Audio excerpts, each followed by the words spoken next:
Yeah, other side of the marine there.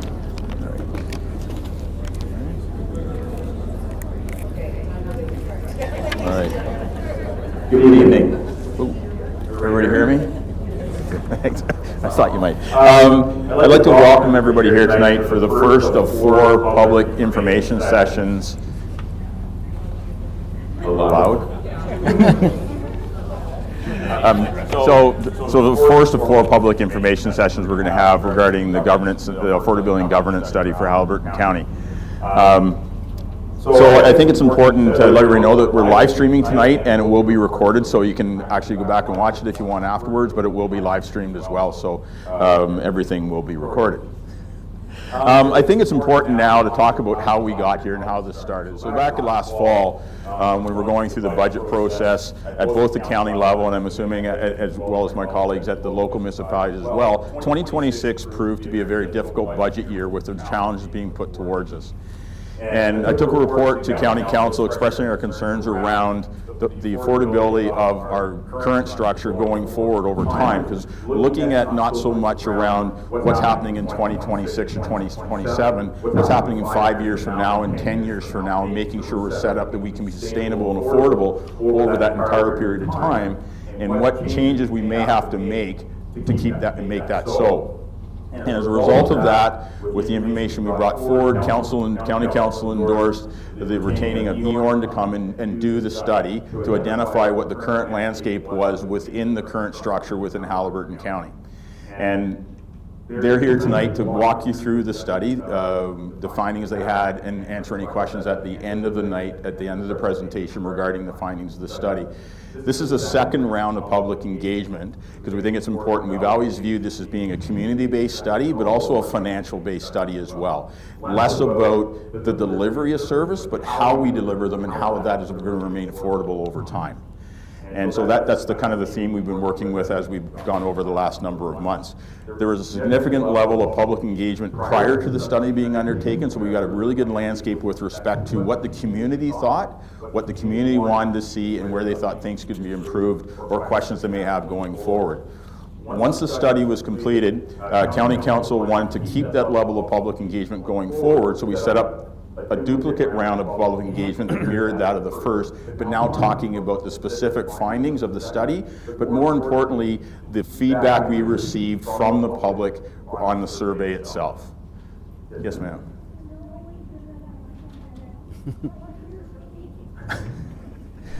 I've heard that before. We'll try. I don't have control over that. This gentleman is going to help us, so I apologize.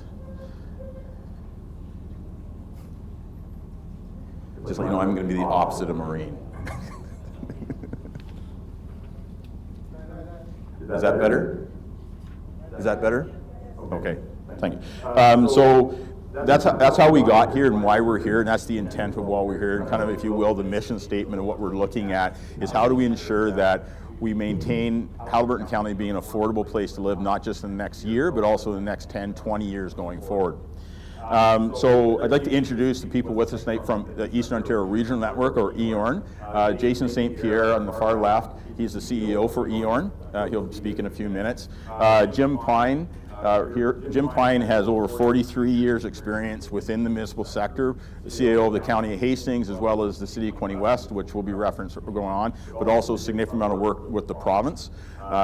In his career, Maureen Adams, again, 40 years experience, 20 in the municipal sector as CAO for the City of Cornwall, as well as CAO for the County of Stormont, Dundas, Glengarry, which is important because these are representation of within Eastern Ontario. So from a direct correlation standpoint with us being members of the Eastern Ontario Wardens Caucus, Jim and Maureen have been in that atmosphere and understand the uniqueness of doing what we do in Eastern Ontario. But Maureen also brings a different lens to it as well. After 20 years as treasurer for Nissan Canada, as well as working in RBC from a financial background, both in the significant private sector, but also again at the municipal sector as well. And so just one last thing with respect to the slides tonight, I know they may be hard to see for everybody. There are copies, hard copies of the slides at the side. If you need one, just put your hand up, we'll get you a copy. Jim will talk to, we did modify one slide to make it more visible. The information stayed the same, but it's allow you to see it better on the screen. So with that, I'm going to turn it over to Jason. And again, we'll take questions at the end of the presentation.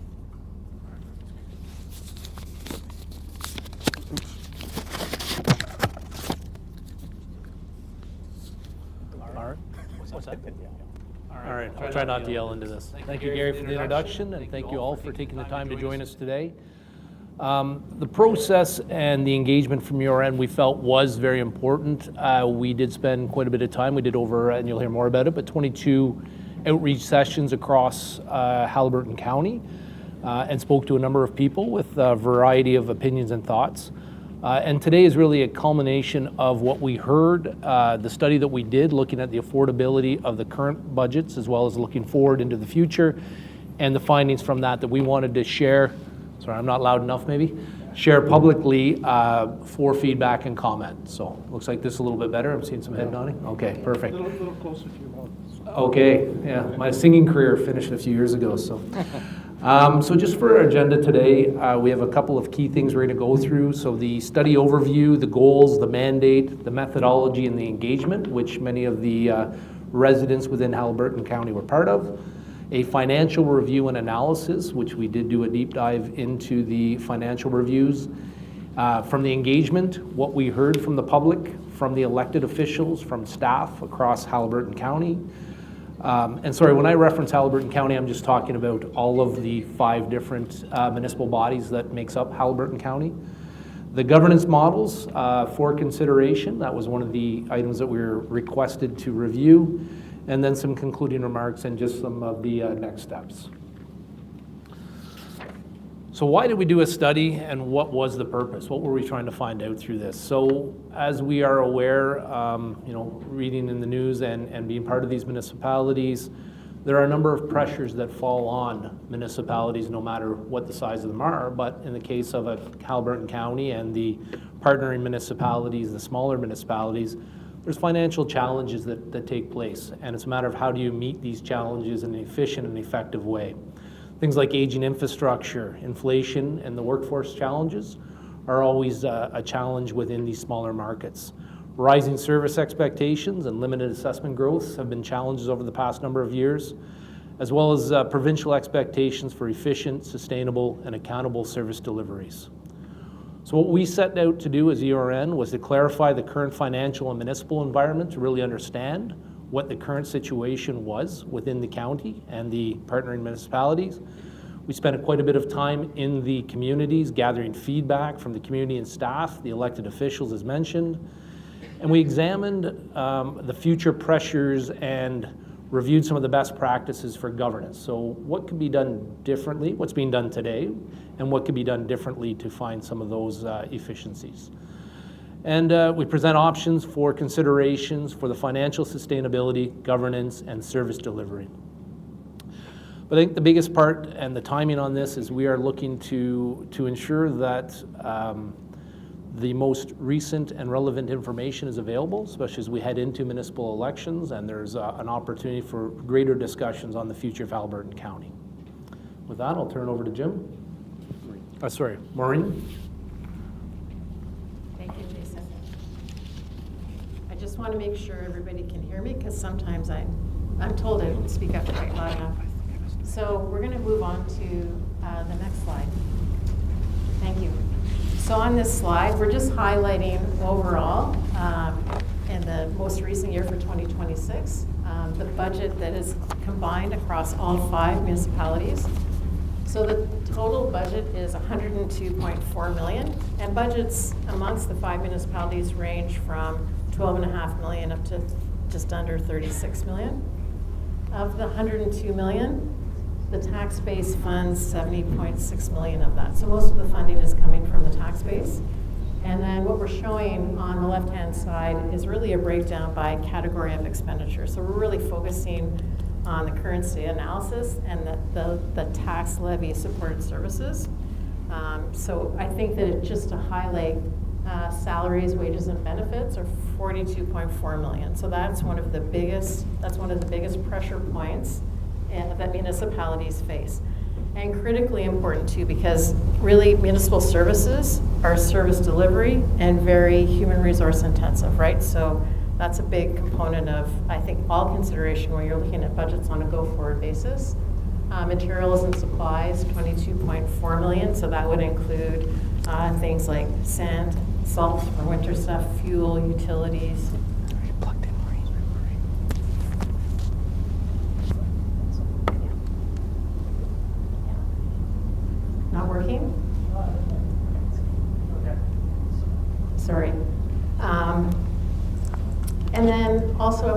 just to highlight, transfer to capital, water and wastewater, $8.6 million. So not a lot of money for capital, given the size of the region and the total budget overall. Contracted services, so those would be services that are contracted outside of the municipalities, not being able to be done in-house. Could be legal services, could be special contracted services with contractors, could be just anything that the municipality is not able to do in-house. Contributions to reserves, $5.5 million, and debt servicing costs were $3 million. So amongst the 5 municipalities, there's about $29 million in debt, just as a bit of information.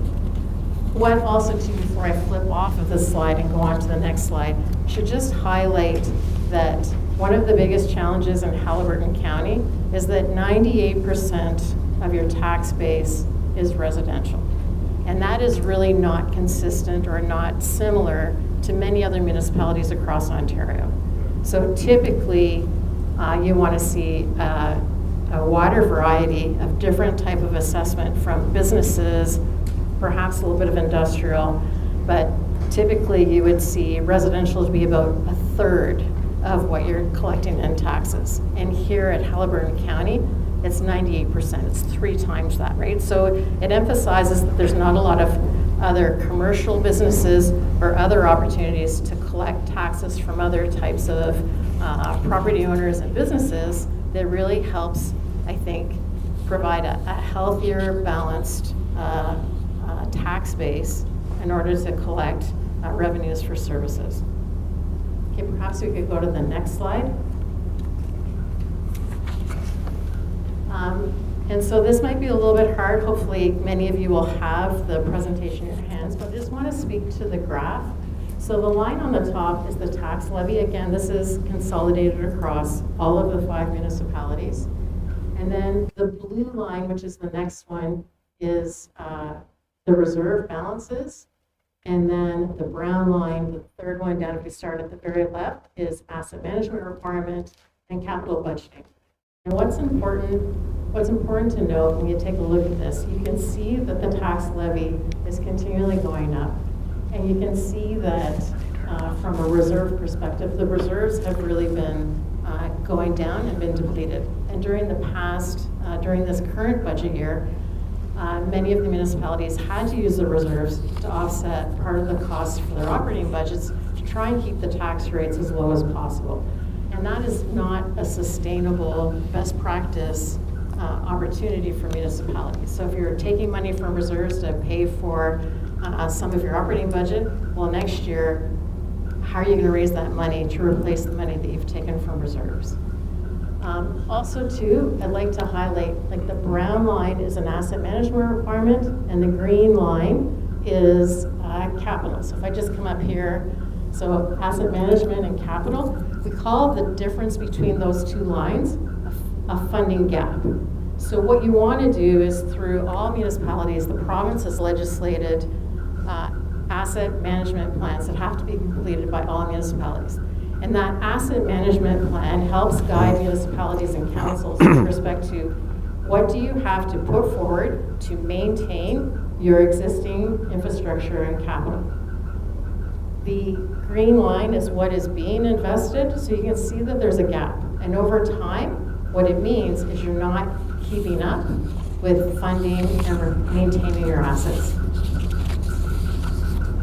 With that, I think, and so the infrastructure gap continues to grow. So what a longer term forecast is going to demonstrate is that if you're not putting more money into your capital, you're going to likely have your infrastructure and assets that are going to be not as, you're not going to keep up with the wear and tear of those assets. Perhaps we can go to the next slide. Thank you. On this slide, we just wanted to show the tax levy impact without any type of governance changes. So if you stick with status quo and we continue on, it's a fairly conservative forecast. We eliminated the use of reserves to support operations, and we maintained the current capital levy program, so what's currently being put into capital. And then we maintained reserves at the current 2026 levels where they're at right now. but there's no provision to grow reserves, and there's no provision in here to expand on any types of levels of service. What it is showing is across the the 4 townships in Haliburton County, it's showing the increase that's required to be able to maintain service levels and capital at today's rates. And so the next line shows the average annual increase per $100,000 of assessment. And then what we do on the bottom is we put a home assessed at $225,000. So that's likely, based on everybody's tax bill, that is likely the average assessed value.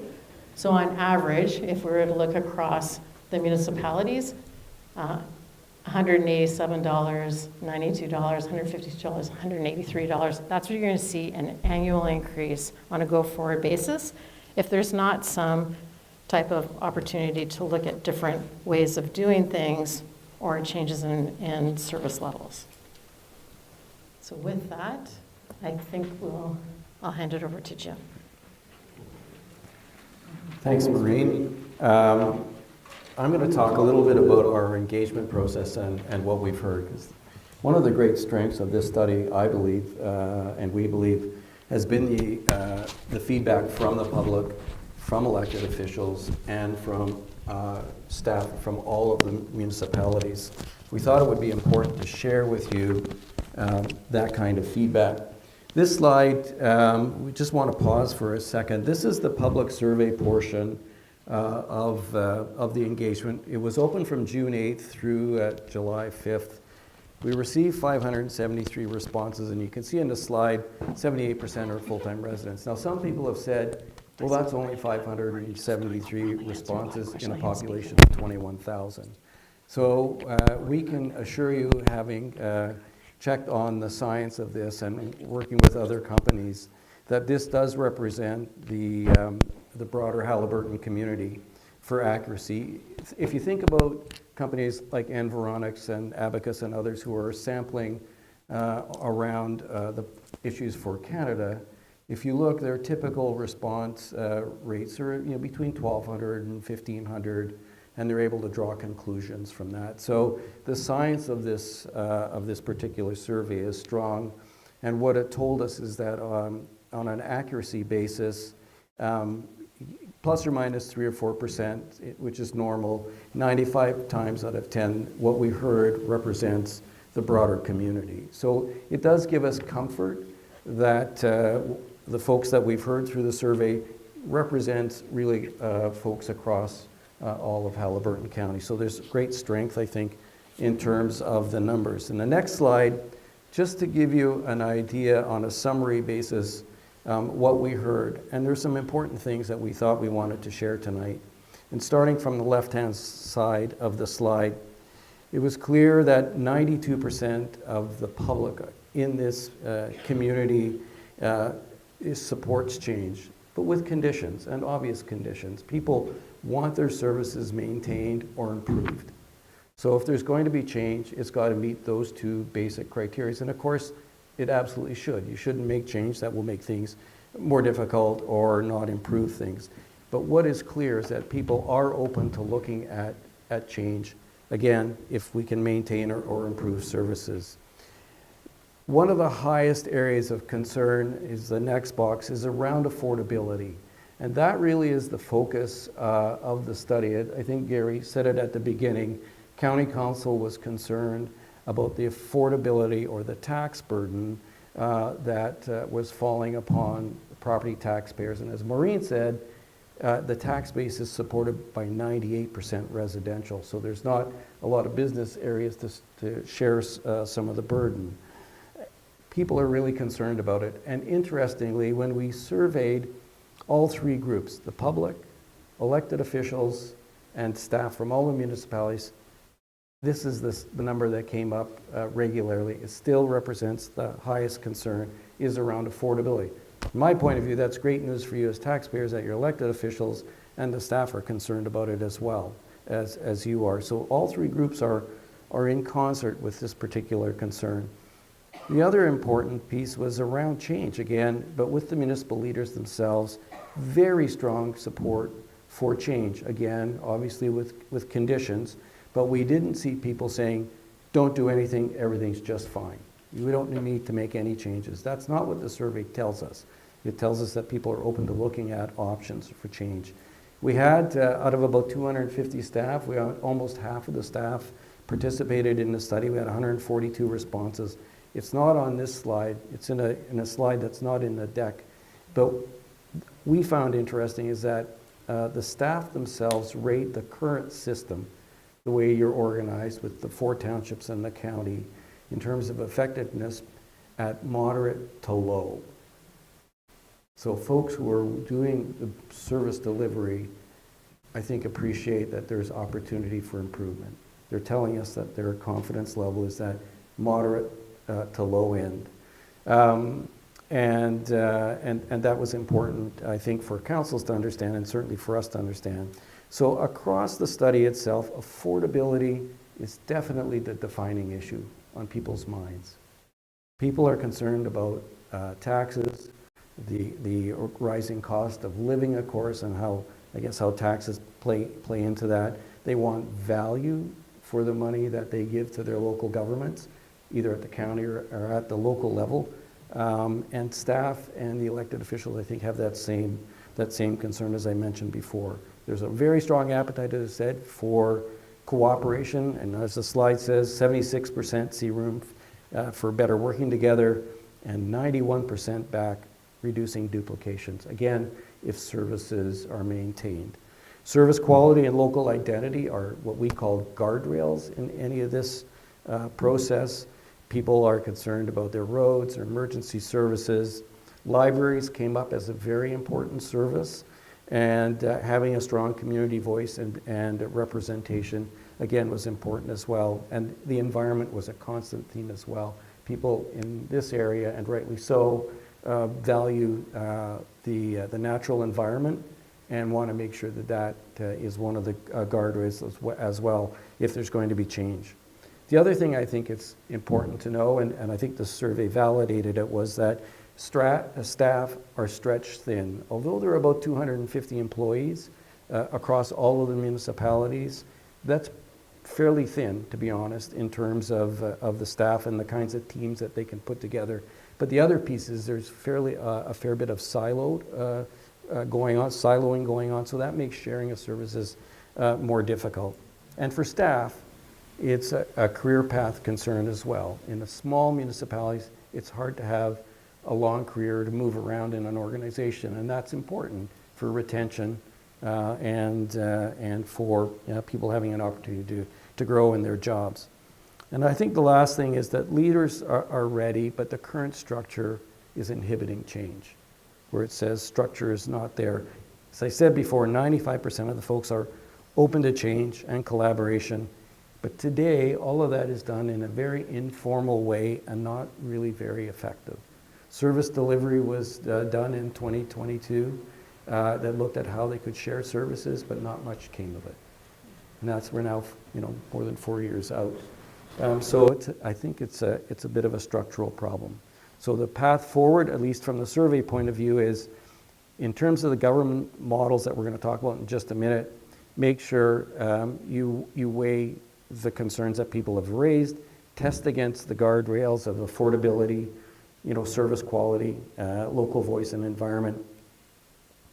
Make sure if there's going to be change, you've got to improve service delivery, and you can do that through the transfer of services upwards, in our case, that we propose, and reduce duplication. And you can go down through the list. It's important, and I think Gary made this point very clearly, that the public are involved in this and are informed. And that's why this is the second round of engagement. We're here today to talk about what we heard and what we've recommended to both County Council and the 4 local municipalities. And if there's going to be change, then you have to do it very purposefully, and make sure that you set up a good structure to do that and be very organized to do it.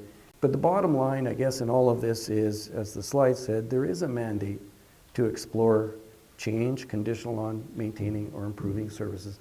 That mandate comes from you, the public. That's what we heard through the survey. So we say that this is a powerful part of the analysis that we did, because I think what's important to people is to recognize that they have been heard, and we've done that through the survey and the results. But we wanted to share that in a sort of high-level way in terms of the results from that work. The next slide is just another way of looking at what I've been talking about, the priority themes. And we just put it in a different kind of format. So you can see affordability, service delivery being efficient, infrastructure investment that Maureen talked about, and the concern about being able to do that in the current structure going forward. And staffing, economic growth, those sorts of things are all part of the 10 themes that we saw through the study and through our work. So what it means is, in anything that the governments locally decide to do, affordability has to lead the whole discussion. That's the key, because you've told us and the elected officials and staff feel the same way, that affordability is the strongest priority. Make sure services are delivered as efficiently as can be done. And particularly since the base here is 98% residential, you have a very direct interest in making sure that that happens. Investing in infrastructure is really important. Roads and bridges here is finding new approaches to attracting and developing businesses, industrial and commercial, across the county is really important. And the last thing is local identity is important to people, but it isn't a roadblock. It is something to be recognized and dealt with in any kind of change, but it is a something for those proposing changes to think about it and find ways to make sure that local identity is recognized. So coming out, I think this last piece before we get into the models, this last slide is just, again, the key themes about affordability and the tax burden. The openness to change, that is pretty clear through the survey. Residents want to have good evidence that any change proposed is the right kind of change, and do it in a plain language way so that we can all understand it. And if there are going to be trade-offs, what do those trade-offs look like, and be able to explain them. I mentioned local identity. Representation is also important too. If there is going to be a different kind of governance approach, then paying attention to and figuring out the best kind of way to represent people at the council table is really important. So good discussions around what options might be are really important to do, and protect the environment wherever you can. In order, all of this is really to make sure you continue to have the public's trust. So I guess maybe the last theme on this I mention again, but this piece about rural libraries being an essential service hub.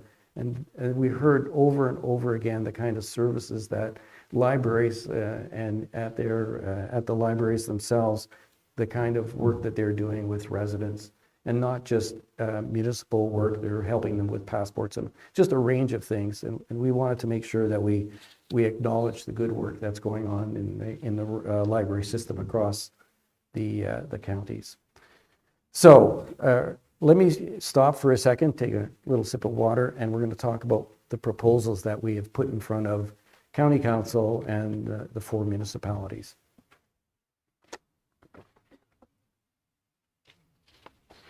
When we started as a group, started thinking about what to suggest, we kept at the very front of our thinking, again, is around the issue of taxpayer affordability.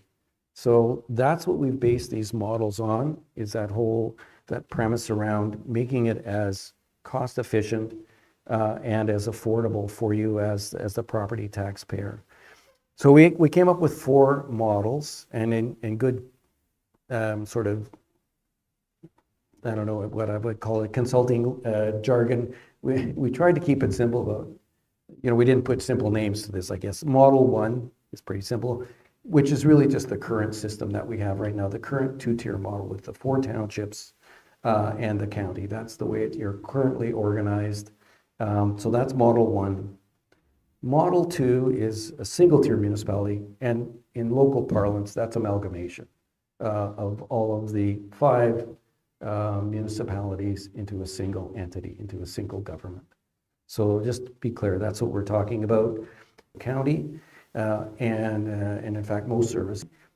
But it requires ongoing coordination in order to try and reduce duplication, or inconsistent service levels have developed as well as a result of the current arrangements.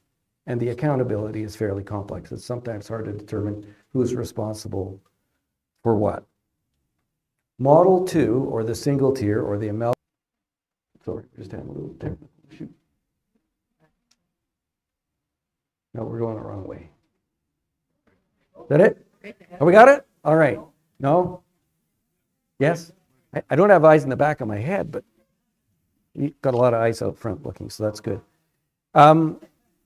So again, just to reiterate, this is the municipality where all 5 municipalities come together as one. So they're amalgamated, the official term is a single-tier municipality.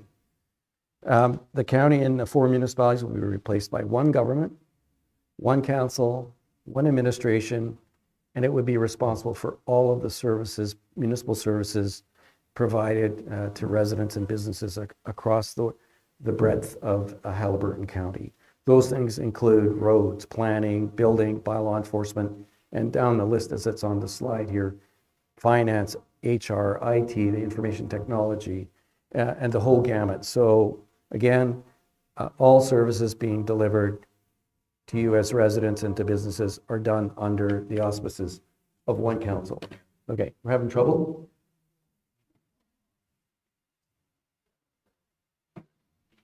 We're just going to take a bit of a break and try to fix that feedback issue for everybody. Is that okay? Do you want me to take this one?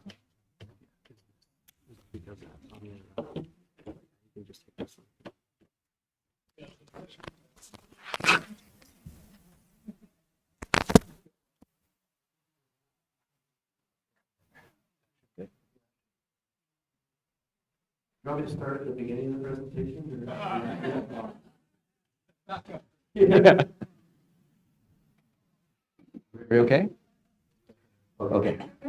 So again, Model 2 is the single tier or amalgamated model, and all of the services, all of the accountabilities go to a single council as a single administration. So one CAO, one treasurer, that kind of arrangement. We think that the model provides the clearest accountability for delivery of the services and the greatest opportunity for the integration of services and the reduction of duplication through this particular model. Getting there requires, as I said earlier, a complex transition. It takes time. I've experienced it myself as the former CAO of the city of Quinte West. It takes time, and you need to do it very deliberately and very professionally and thoughtfully in order to get the organization just exactly the right size and set up the right way. And you can certainly build in protections for concerns, as I mentioned earlier, around local identity. And you need to have a good discussion about how big should the council be? What should it look like? Should it be wards? Should it be at large? Et cetera, et cetera. But those are kinds of discussions that you would have if you're considering going to a single model. I don't think anybody will want to impose something. They'll want to talk it through and get the best arrangements. But in our view, a single-tier municipality does offer the clearest way to accountability and the greatest opportunity for integration and duplication reduction. Are we back? Okay. So this is just a way of explaining the budget of what it would be. In the case of a single-tier municipality, we just taken the current budgets from all 5 and rolled it up into one. So as Maureen said, when you put all 5 together, it's $102.4 million. And we just tried to give you an idea, and it's not a great slide for seeing from the back, but roads and bridges would be the largest area of service delivery in single tier at about 35%. Police and emergency services by law, about 12%. Paramedic services, the health unit, et cetera, around 11%. You can go down the list. And this is just a way to illustrate on a global basis what a single tier municipality currently, in terms of the current funding of all of the municipalities, would look like at about $102 million. Maybe I can move to Model 3, if that's okay. This is where things change a little bit, because what we're proposing in this case is a continued two-tier operation where there is a county and there are local municipalities, but there's significant difference over what it is today. So what we're proposing is that the county would become responsible for the majority of services, particularly those that benefit from scale, specialized expertise, where they need consistent standards and something that can be done on a regional planning basis.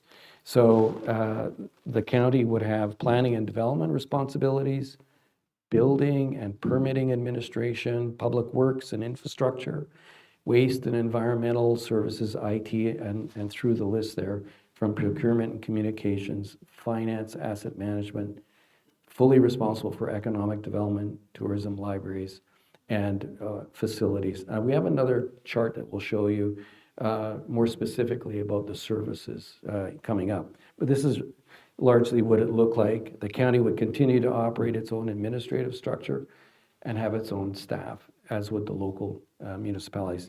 The difference really is from the current arrangements is that the 4 local councils would focus on what we call community-based services, where it's customer service, recreation programming, responsible for community events, local heritage, local bylaw matters, and neighborhood level priorities.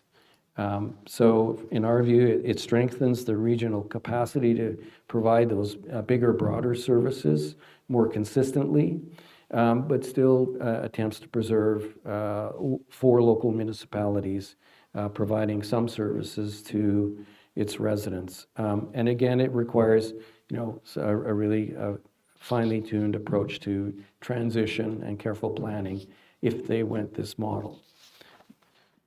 In terms of what the budgets would look like, it would be significantly different than today. So the county would have a budget of about 92 million, just over that. Algonquin Highlands as a municipality would be 3.1 million. Dysart et al., 2.7. Highlands East at 2.3, and Minden Hills at 2 million. So significantly different in terms of the budget responsibilities for the local municipalities and the county in Model 3. In Model 4, it's the same thing, to shorten this, except that we now have 2 local townships rather than 4. Of course, it's going to reduce the number of elected officials. It will reduce the number of staff in terms of administrative approach or administrative staff. And will require, a real thoughtful approach in terms of any implementation on it. But essentially, it's a variation on Model 3. So the budgets would look considerably different. In this case, you would have the county still at about 92 million. Municipality 1, which in our case, we've said Algonquin Highlands and Minden Hills would merge together.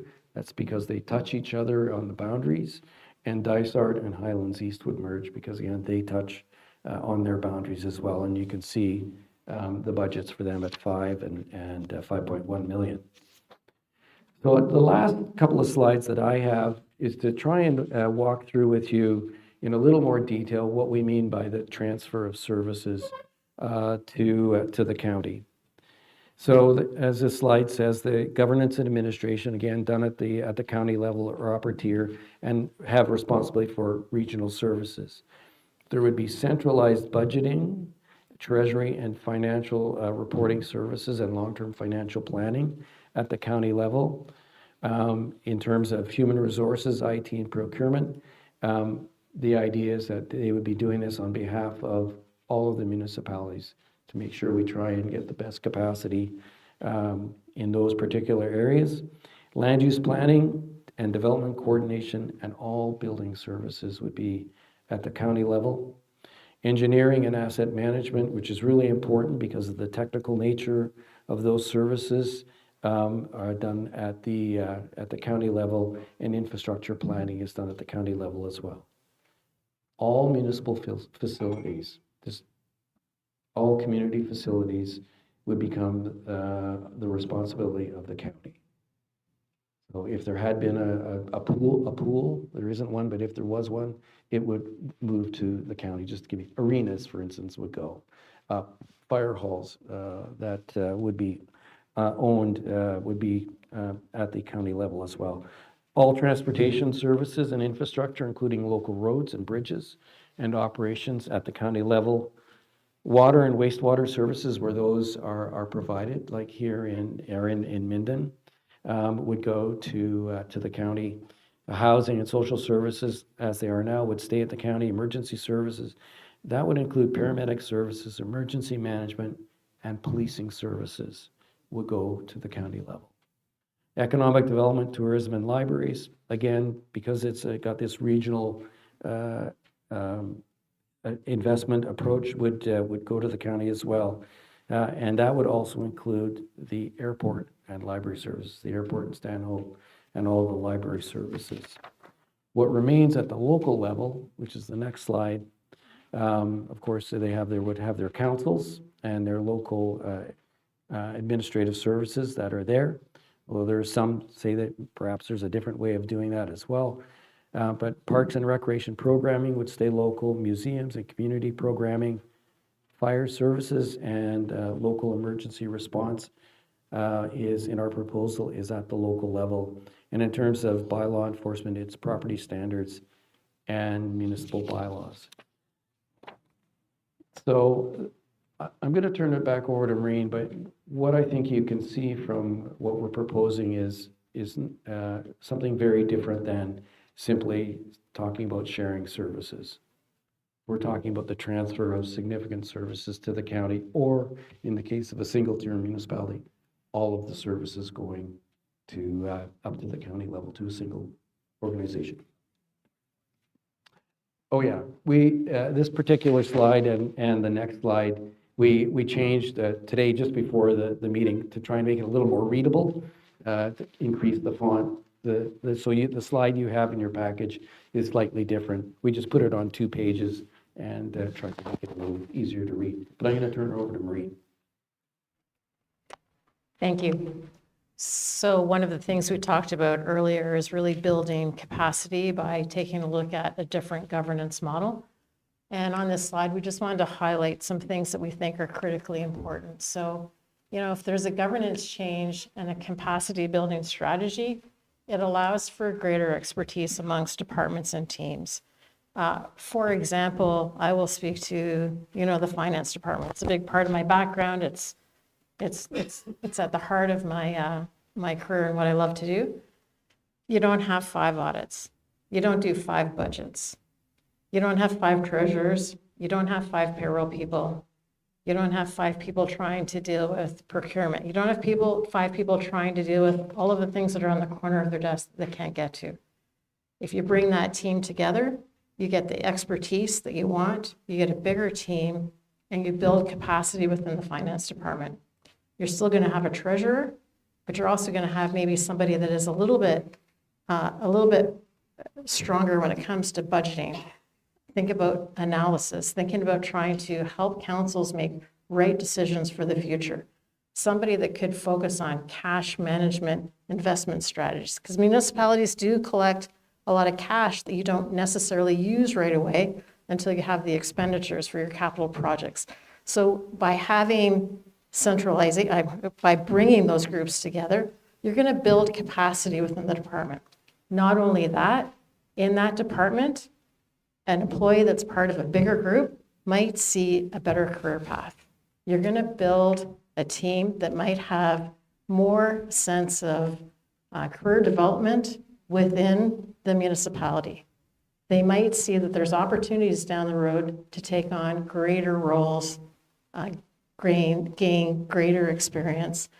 And it's a really, really good mechanism for employee satisfaction and career development.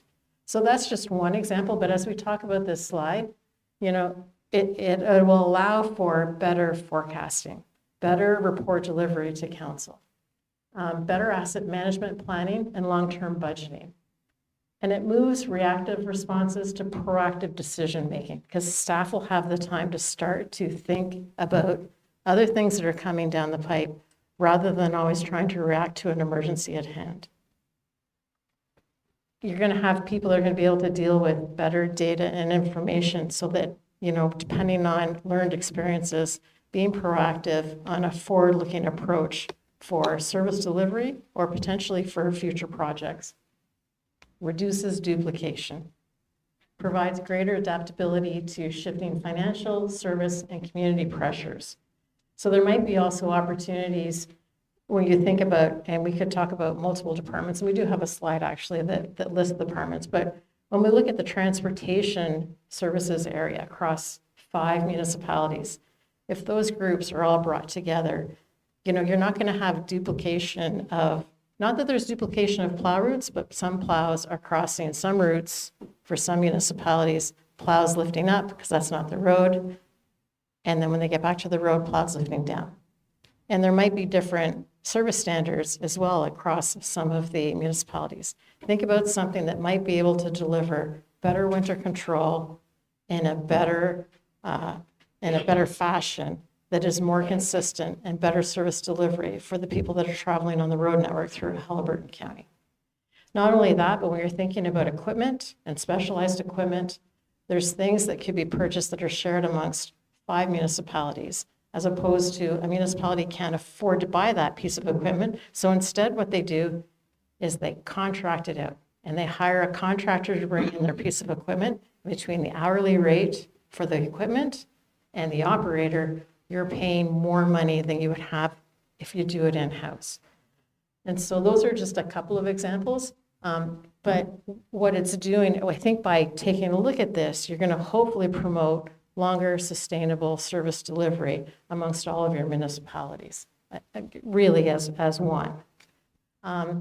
Municipalities will gain access to deeper professional expertise, stronger systems, better risk controls, more consistent service standards, and improve the ability to properly plan and deliver infrastructure over the long term. So those are critically important items. If we just move to the next slide. So here we're talking about some of the areas, and I had mentioned a couple, but currently much of the IT work that is currently done for Haliburton County, we have part of that team here today, but that is all done at the county level. A really good example of how if you had one IT individual in each of the townships, they're not necessarily going to be able to deal with all of the desktop items. People have problems with their systems. How about implementing a new system? How about cybersecurity? All of these things, when you're trying to have one, it's too much for one individual to do properly. So at Haliburton County, they do have a very good IT group. They've been working with us through this whole process. I want to maybe just give a quick little shout out to them, thank them for their help. But that's an example of how if you bring all of those resources together, you have a better department to deliver this service, and you also have opportunities for employees to gain more exposure and get more familiar with different components of that field. Engineering, if you had capacity to bring in some engineering, you're going to reduce the rates or the requirement to contract out to engineering firms. And many of those things, if you can bring them in-house, there are many people that have municipal engineering careers in other municipalities. It is infinitely more cost-effective to do it in-house. And also too, you'll have the reliability and over time, you'll have the expertise and familiarity with all of the infrastructure across Haliburton County. They'll know that certain traffic systems and mechanisms to maybe calm traffic measures in some areas work, and they'll know what works in some areas and what doesn't work in other areas. And by having that in-house, you're going to build upon a better delivery model to maintain that network. Procurement, a little bit self-explanatory, but if procurement is managed out of one entity across all of the municipal needs, you will gain you should gain more competitive pricing and be able to properly plan procurement for a budget year. Human resources and labor relations. You know, if you're doing recruitment, you don't need to have 5 different people in different municipalities doing the advertising, coordinating the interviews. By bringing a group together, you're going to have a human resources area that can manage the recruitment, consistent policies across all of the different areas. Also, too, you'll have opportunities potentially to keep an eye out for training and development. Make sure that you have proper policies in place for many items, including, you know, benefits, potentially sick time, contract negotiations. Risk management, dedicated expertise identifies risks earlier and limits financial and operational legal exposure. You know, when you have somebody that's managing potentially the insurance component, municipalities face a lot of liability in the service delivery across all of Ontario. It's a fairly big component. If somebody gets injured in your facilities, if something happens, there's policies that you need to have in place, but you also have to have good processes and practices to ensure protection for the individuals and work with staff and departments to make sure that you're mitigating that risk so the facilities are used safely, right? These are just some one-off examples I'm using, but by bringing everything in under one model, under one municipality, you can now, I think, have a much better department or service delivery or risk mitigation factor that will benefit everybody over the long term. And this starts to build capacity. Planning and development. So it's also helpful to have planning and development all under one department, under one business unit. When businesses are coming or when you're looking at applications, developers might know that it's a little bit different in this township versus another township. You're going to have something that's consistent. You're going to have planners that are going to have different expertise. One can be very familiar with land use policy and directives from the province.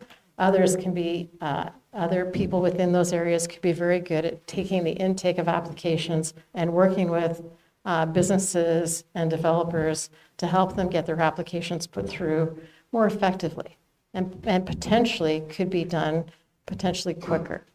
Planning also will have the ability to work with building departments and economic development. Economic development is another important component. We've talked repeatedly about how your tax base is 98% residential. But if you had proper resources in economic development, you could look at what makes sense in the region to potentially look at what areas might be able to have a little bit of commercial business growth, opening up for a little bit of business. And in the end, that will really help the ratepayers, the residential ratepayers within Haliburton County, if you can diversify that tax base. Asset management is a fairly big component too, but asset management by, you know, and we had mentioned, I think, engineering and asset management, but if asset management is brought in-house, all in one area, well, now you've got a proper model that will be able to inform councils where the priorities are to maintain your assets. We also talked a little bit about, you know, like a large, we had a question at the county council meeting questioning, you know, the amount of money that's coming in for a levy increase overall versus, you know, each of the individual townships. By pooling those funds, you know, if a 1% rate increase in a year is a larger amount for a municipality to manage overall, it starts to allow a better funding ability to start to prioritize some of those bigger projects, rather than each township having, you know, $100,000 they have to save for that bigger project. If funds are pooled and priorities are laid out by county council or the new single-tier council, you would think that the right priorities are going to be made, and then you've got a better mechanism to fund that over time. Grants and funding, if you have resources that are freed up, you're going to have a better opportunity to devote more time to understand the grants and funding opportunities that are out from the province, or it could be federal. Everybody struggles with finding time to do grant applications, but we will tell you in our experience, the best applications always get the funding. So just because you apply does not mean that your municipality is going to be successful. The applications need to be done well, and they need to also respond to exactly what the province or the feds are intending for those grant funds to be used for.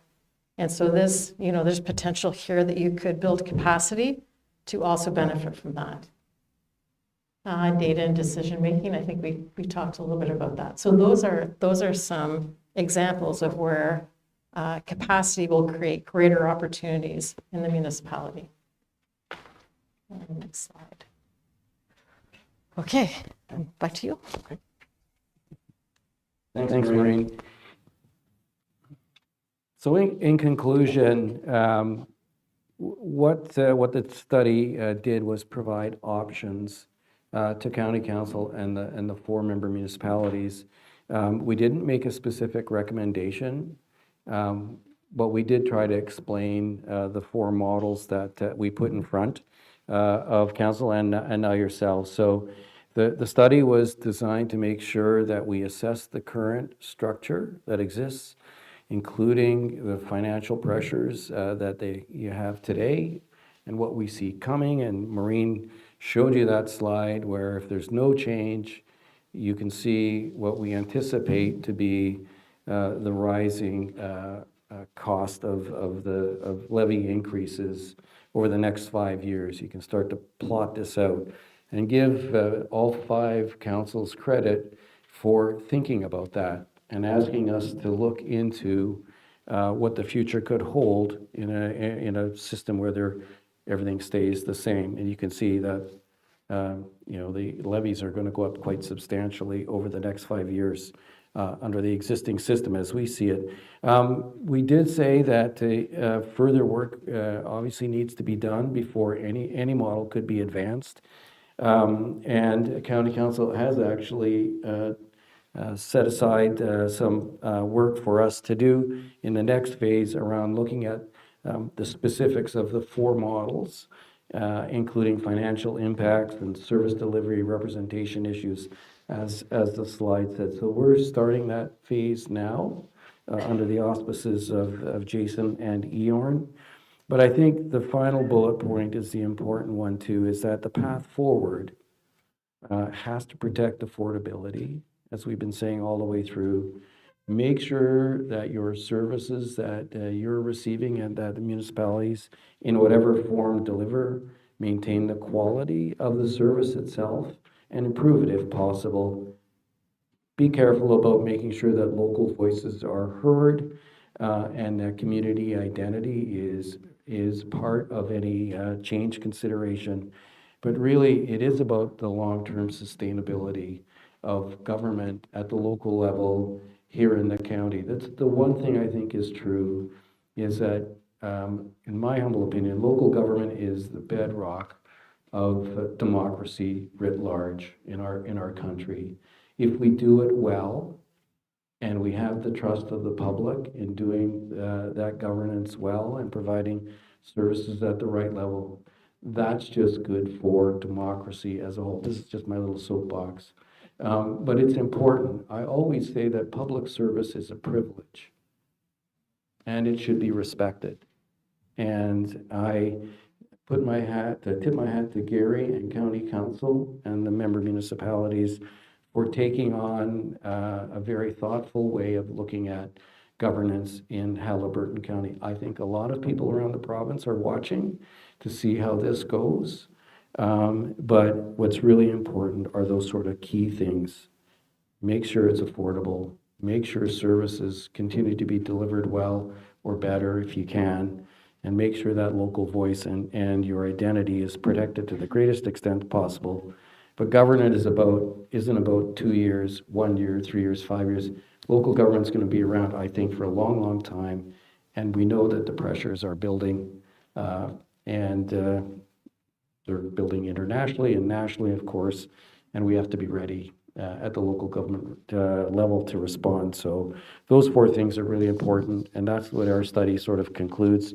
The next slide, I don't know, Gary, if you wanted to talk to this particular piece about next steps, or are you doing it? Oh.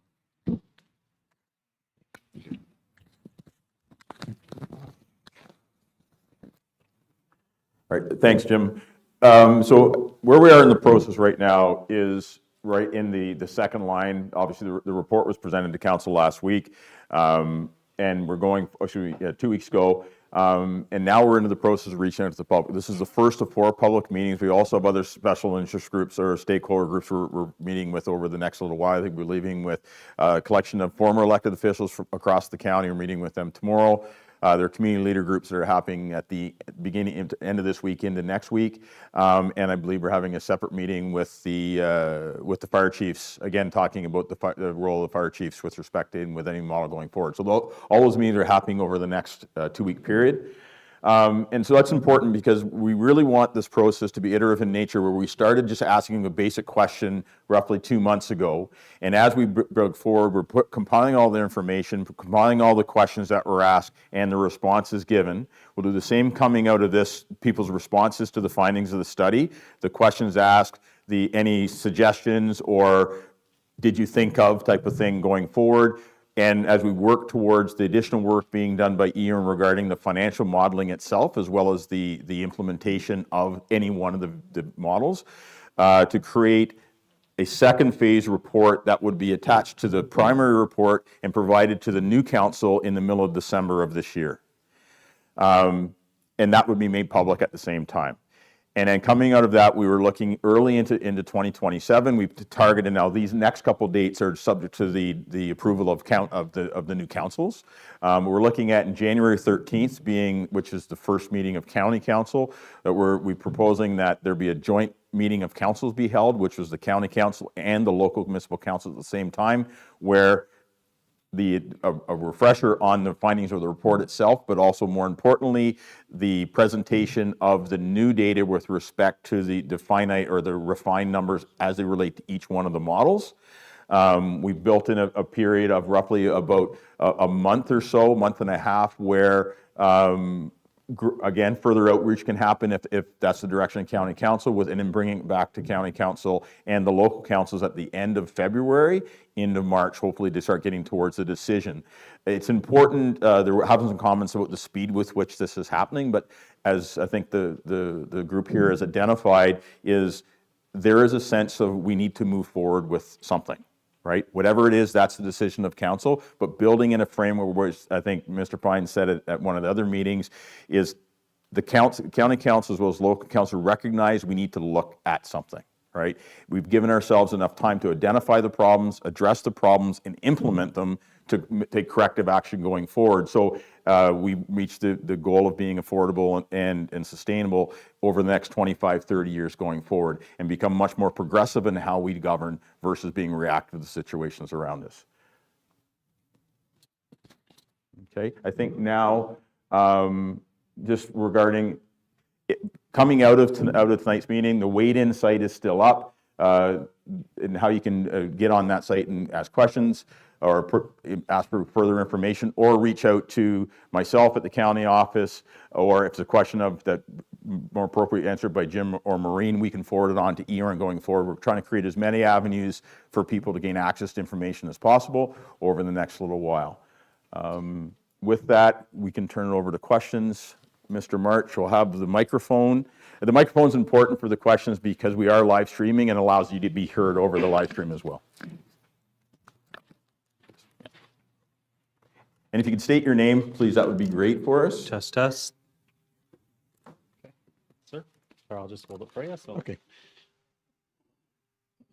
Thank you. Yeah, my name is Steve, and up until a couple of years ago, I resided at City of Kawartha Lakes, and I arrived there in 1992, so I went through the whole process of amalgamation in City of Kawartha Lakes from Victoria County. And we're 26 years into it now down there, and I can tell you it is an unmitigated disaster. I remember a presentation like this in 2000. All the promises that were made were not kept. Okay, we had 1,200 people ran the entire Victoria County. We now have over 2,400. Many of them are on the Sunshine List. Departments just suddenly expanded. Councils have lost all control over the public input because the CAO is now in charge of absolutely everything.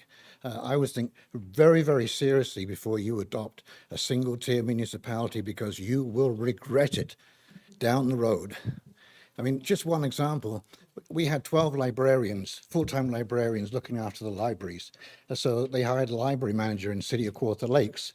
Well, next thing you know, they fire 8 of the 12 and they hire 32 part-timers. All of a sudden, the department's too big for a manager, so they make him a director. Well, that director now has 2 assistants and a secretary, and it costs $1 million to run the department. Something that people really didn't notice or didn't realize through amalgamation is that all your granting from the province now is reduced to one entity.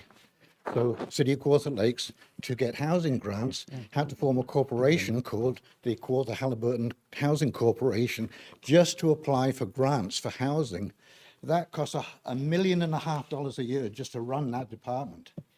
Okay, you are going to be drowned in expenses. All the staff that we hired to do a job now contract and consult out. 75% of the taxes go to consulting and contracting in City of Quarter Lakes. Do you have a question for the? No, just a comment, because I think I've experienced this. I've been through it. Don't do it. Stay as a 2-tier municipality. You will not regret it. Trust me. Thank you. Thanks. If I may, just a comment from me before the next question. I think there's a real difference between what happened in Quarter Lakes and what could happen here. It's a very different process. That was a decision made by a special advisor. It was legislated. This is a real community effort, and I think all of the issues that you've raised are really important and absolutely should be considered in any kind of change as you're building a new organization. And so there's opportunities to do it differently here, I'd say, than in Quarter Lakes, although there are still issues around capacity and those things. But what we tried to say to you, in particular in models 3, 4, and the single tier model, is that you need to get together in some fashion to build a better way of providing the service. Mindful of the issues that you've raised for sure, but the status quo for us is a concern. We know where it's going to go. You can predict it. And so I think this is the really interesting approach here is the kind of involvement that we're having at the front end to try and design something that will work. So your comments are very valid in terms, and those are cautions for all of us as we consider change, or as the councils consider change. It's an actual observation. Real world. Yeah, and I've had a different experience in the city of Quinte West, and we could talk about that. But I appreciate the fact that you raise these, and they're good cautions. Hi, is that close enough to me? Hi. Hello, my name is Chris Lind. I live in the municipality of Dysart. I like what you're saying up there, but I didn't hear that before. You've said here further work is needed before any model can be advanced. You said a next phase should test the options in more detail. I didn't hear where I was going to be a part of that. I've lived here for over 40 years. I like to have my voice heard. This is a huge decision to make, and I have. This is my second meeting I've been to. I've read your things. I want to be involved. I don't want. It's not that I don't trust the people that we're going to vote for, but I want to be involved again and again until the final decision is made.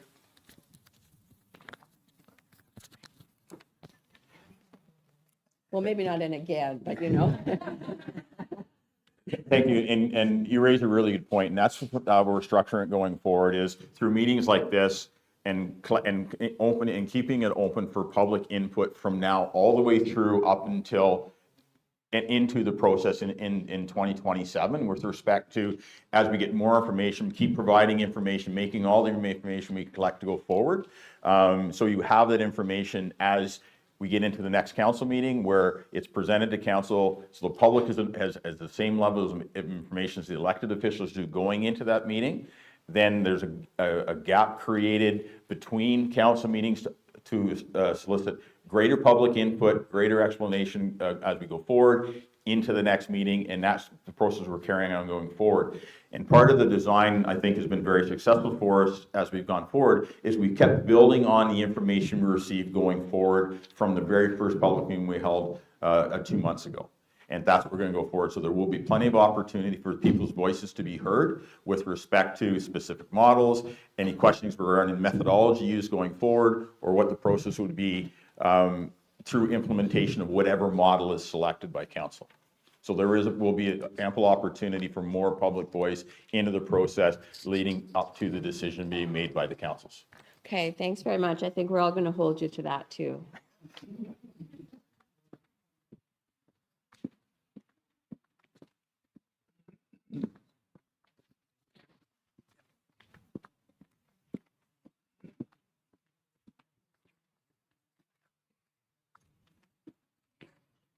What do I do here? I just thought you can hold on to bits. I'll just hold. Okay.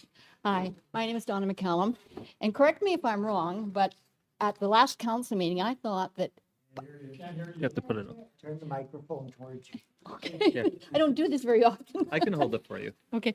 That's all right. Just following instructions, ma'am. At the county council meeting, there was, it was A, B, and C. And I thought that A was enhanced municipalities. I thought there was going to be an opportunity for you to look at service delivery, to look at how the municipality could collaborate, how the municipalities could work together and still be for municipalities. That seems to be off the table now. Did I not understand that correctly when that was presented to county council about 2 weeks ago? We presented the four models just as we presented them today, actually. So there was no opportunity for looking at making the municipalities share more. There That's, was discussion at the county table about Oh. the shared services. Yes. And our sense is that service delivery, there was an extensive piece of work done. It's 4 years old, and there's been very limited. so in other words, addressing- that's completely off the table. You're not going to let municipalities cooperate with one another. It's entirely up to the councils of the day to make the final decision. Our view is that the best way to get improvements is either through the single tier model or models 3 and 4, where there's significant service delivery transferred up to the county level. There's going to be no opportunity for the municipalities to try and work together in a more efficient manner. Well, again, if that's the ultimate outcome that councils But you're not decide. giving them that option. That option's not on the table anymore. I guess that's what I'm asking. Is that option off the table? Yeah, well, I guess I would add that's the status quo that we see right now. Okay, I don't think that's the status quo, but Well, the councils could decide that all they want to do is look at service delivery. What we said is that that was something that, in 4 years ago now that the report was done, and there's been limited action on it. And our view as consultants was that you should move further than service delivery and deal with moving actual services to the county level, either in the enhanced models 3 and 4 or through, a full amalgamation. Ultimately, they're just recommendations, and councils will make that decision. I think at the county council table, maybe I'm confused, watching the meeting, I think some of the county councilors, and I don't want to speak for the county councilors, but they seem to really think that there was an opportunity to leave the 4 municipalities as they were enhanced. I think the word enhanced was used with the 4 municipalities instead of just the 2 municipalities being enhanced. I stand to be corrected on that, but it just seems that that's completely gone now. So just, so If I could just, 1 second, two things. Your question can't be heard streaming without talking to the mic, so just hold 1 second. I respond to Donna's question here. So yes, the discussion was held at County Council from a couple council members. Well, what about the service delivery review? And that would fall under Model 1, which is deemed status quo, which is the current governance structure. And then council can actually, as part of the CIMIC, can first decide that they want to re-examine the service delivery review option. From the task that was provided to EORN and the initial impetus for what we're doing is if it's around the long-term affordability of the governance and the service delivery within the county, what EORN has said, I don't want to put words in their mouth, is around the service delivery is not going to give you that magnitude of savings or the ability to capacity build to achieve the goals as set out by the original kind of mission statement of council, which was the long-term affordability question going forward. But to your point, that's still on the table as part of what would be Model 1, which is the single tier, because that exists and could be applied to Model 1. Yeah. Yes, my name is Rob McKay. I have also lived in Kawartha Lakes for 6.5 years prior to moving here permanently. So my next question, my real question is, I'm an HR number cruncher, so I was wondering if you folks have actually put the talent pool all into one, looked at all the talent, looked at the duplication, and if you come up with a model, dollars perspective that will come out over the next, say, 6 months or so, and present that. Look at the duplication. I can think of $800,000 right now from CAOs. So if you look at the duplication, plus we also got to deal with the Hatfields and McCoys. So we've got the Dysarts versus the Minden Hills, and then of course you got the Algonquin Highlands. So we've got Highlands East and Dysart, so the East versus the West. And we need to look at that as well.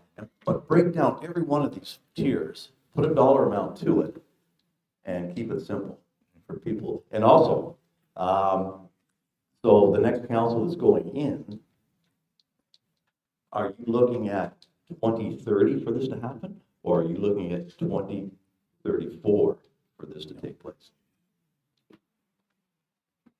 I could probably deal with the first one, and that's to look at. Just as you've said, for each of the models, cost those out or look at options where you can improve things, duplication, those sorts of things. So that's what Gary was talking about, the report, I guess, in December, right, Gary? So yeah, you're absolutely right. That work has to get done. And we didn't do it in this phase because we weren't sure what county council ultimately would want to do at this point. So they have said, now we want to look at it all 4 models. And so that's what EORN is engaged in right now. Are you looking at 2030 or 2034? I like Gary to answer that. That's a tough one. I'm going to ask Gary to answer that. So I think it's from given the information we have provided with respect to where the finances currently sit now and the time in which we have to work to take a corrective measure, whatever model that is chosen by county council going forward, we would actually be looking for, pending the decision of council, hopefully early in 27, immediate action into an implementation plan, looking at implementation of the model within 14 to 18 months. I think waiting to 2030 or waiting into 2034 is too long to address the situation, but it would be gearing towards getting the work done in whatever model is chosen. That would be, whatever model is chosen can dictate what the details and complexity of that would be, but the goal would be to have that done within 14 to 18 months of the decision of council. So you would have a transition period put in place, it would be full implementation into the next election cycle in 2030.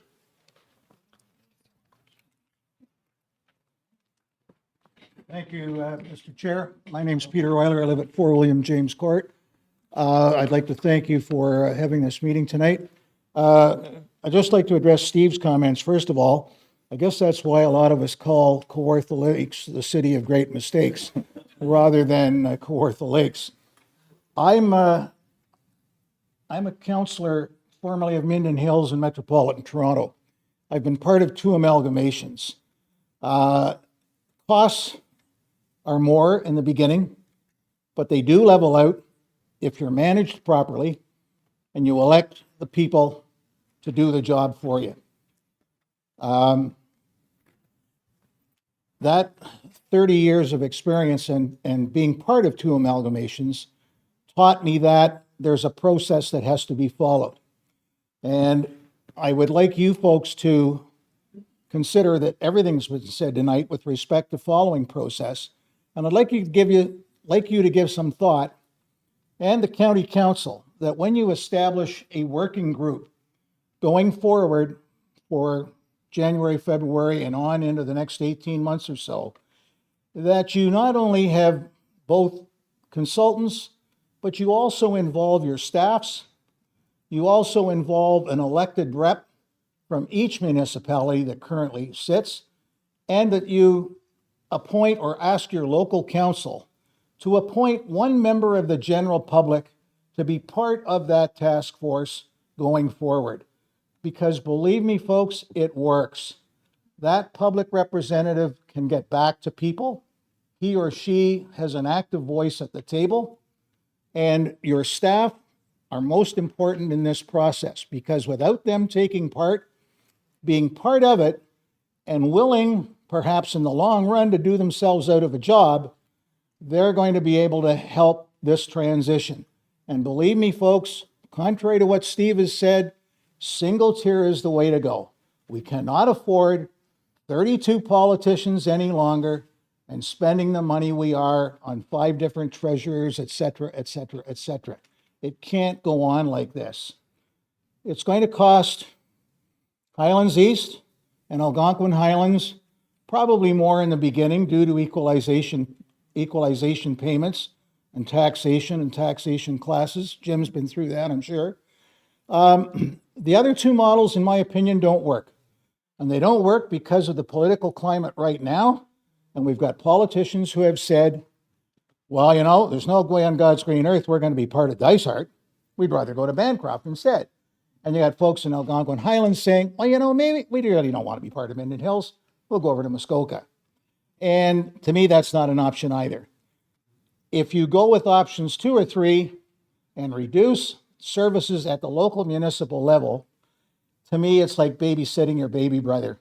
It's not worth the while. It's not worth paying elected members salaries to do those jobs. Those tasks can be put in as a function of the county council under one roof. I have a submission I'd like to give to you, Jim, for your consideration, a proposal for moving forward, and I thank you for your time.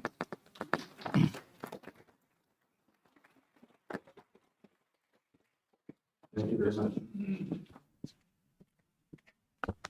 I'll make sure you get a question. Hi there, my name is Andrea Roberts. I served on local Dysart Council for 16 years, and the last 8 of those years I was also on County Council.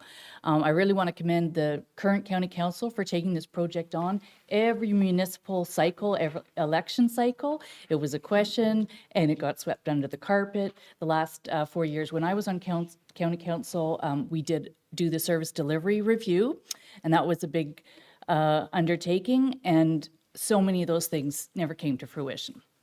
So I think, Jim, you already answered some of my question, which was if option 2, full amalgamation, is what the direction that people go in.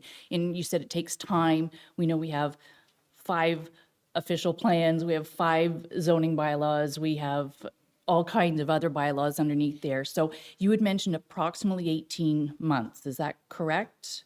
And then I have one. Actually, Gary mentioned that, but it mirrors the experience that I had in the city of Quinte West in setting up the organization. And some of what we just heard is what we actually did in Quinte West as well, in terms of, we called it a transition board that had elected representatives from the 4 municipalities that created the city of Quinte West all the way through. It took us about 18 months to put the full organization in place. But it will take time to harmonize official plans and zoning bylaws. But that's the nature of the business. And the good news is that you do it. You actually harmonize those things. It takes a little bit of time. And in my early comments about being purposeful in terms of any transition to a new organization, that's just what I'm talking about in terms of making sure you talk to staff, you work through staff, elected officials, the public, so that you build the right organization for the future. The message is it takes a bit of time and it takes effort, but at the end of the day, you want to build the right organization. So you need to spend that effort doing it. Absolutely. And the other thing it takes is money, more maybe support or outside people coming in and helping with that.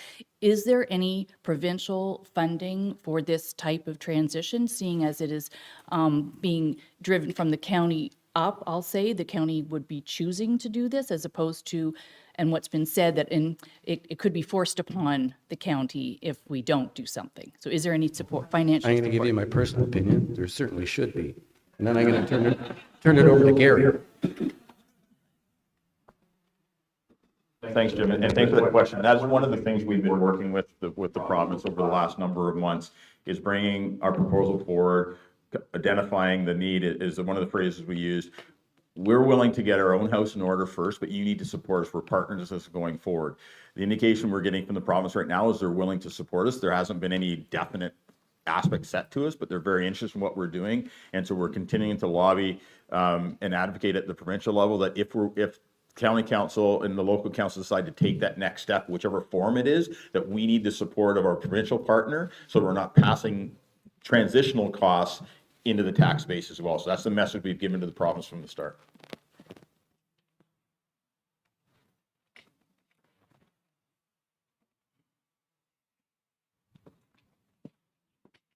Just make one more comment about that in terms of the change in the organization. I recall the first day of the new city of Quinte West, which was January 1, 1998, I think, if I remember back that far. I remember having all of the staff from the new city in one room. And I said to them, the people who will make this work are the people in this room. You're the ones that deliver the services. You have to be committed to this as well. We can never control what happens at the council table, but we can give them the best that we have as staff and give them the best information that we can so that they can make an informed decision. And that's what I like about this process. I don't know where you're going to end up, but the process is a good one by involving people, involving members of the public. So I keep, actually this is the first time I've ever worked for Gary, but he, I know, is listening intently. But I just wanted to make that comment about staff because I don't want people to forget how important they are to the success of an organization in whatever form you might end up taking. So, and thank you for that comment. My name is Leslie Banner, and I have a cottage in Highlands East and a home in Dysart. So I see where things work and where they certainly don't work. More importantly, I really appreciate the fact that you're having input from the public now, and you see it all the way through. But all of a sudden it drops. And as Peter mentioned, it's really important that it continue. Either we get a vote so that we have a decision-making is ours, or the people we elect, we know exactly what they are going into the election wanting and believing. Now is the time to talk to those people and make sure that they follow through on what they tell us in the all candidates meeting. What are they in favor of? Why? What's the cost going to be? As much information, because if we can't vote and we can only have input up until the point they make the decision, there really isn't a heck of a lot of reason for us to keep having input. And I think it's a huge decision to make right now when we know that the province is just dying to make the decision for us. And we have to really make sure that we have input, and I mean real input. This is great, but there are not very many people here, and there won't be in the 4 meetings. But what happens when council gets to make that decision and we're not there? And we're not there for the rest of the input, it's just them. I think you have to continue to hear from us and have us on all the committees, all of the kinds of things that are going on.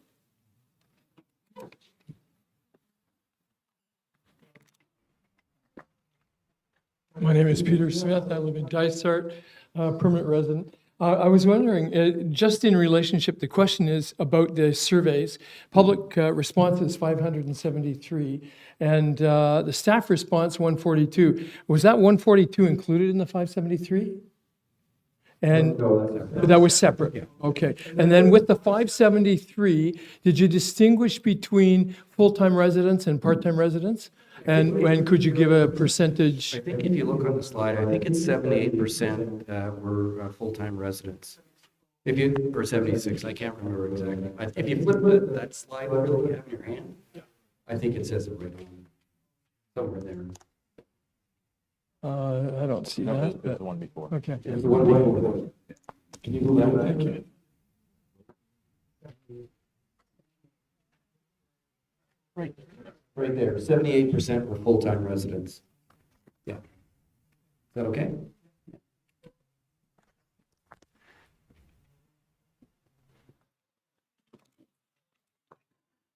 Hi, I'm Karen Warner from the far east of Dysart in Harcourt.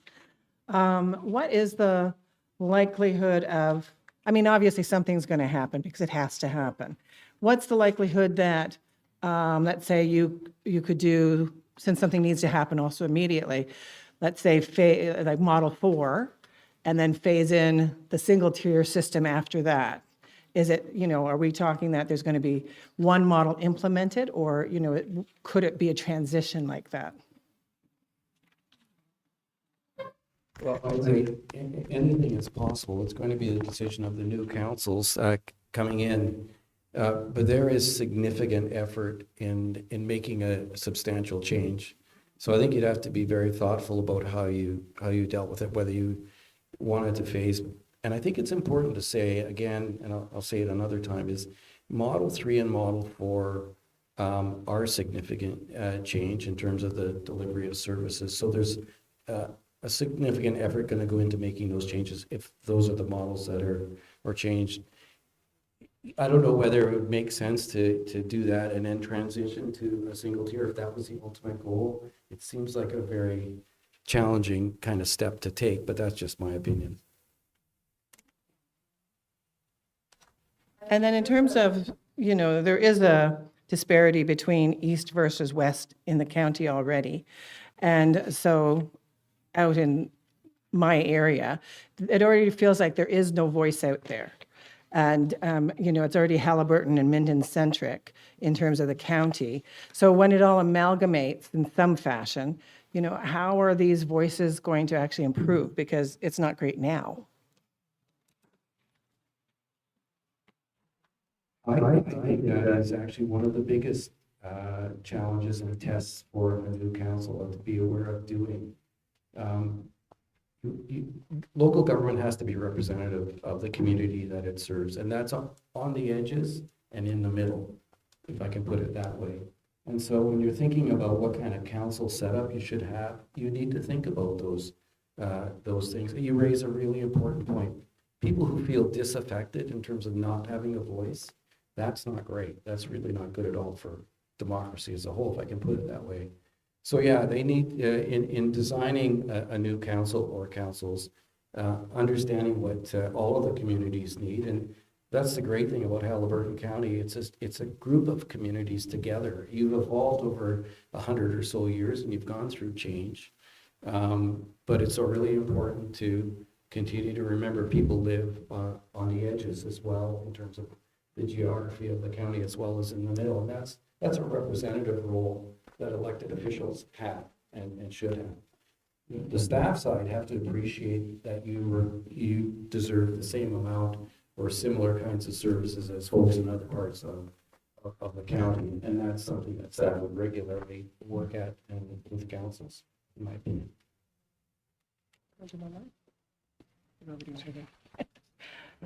Oh, so.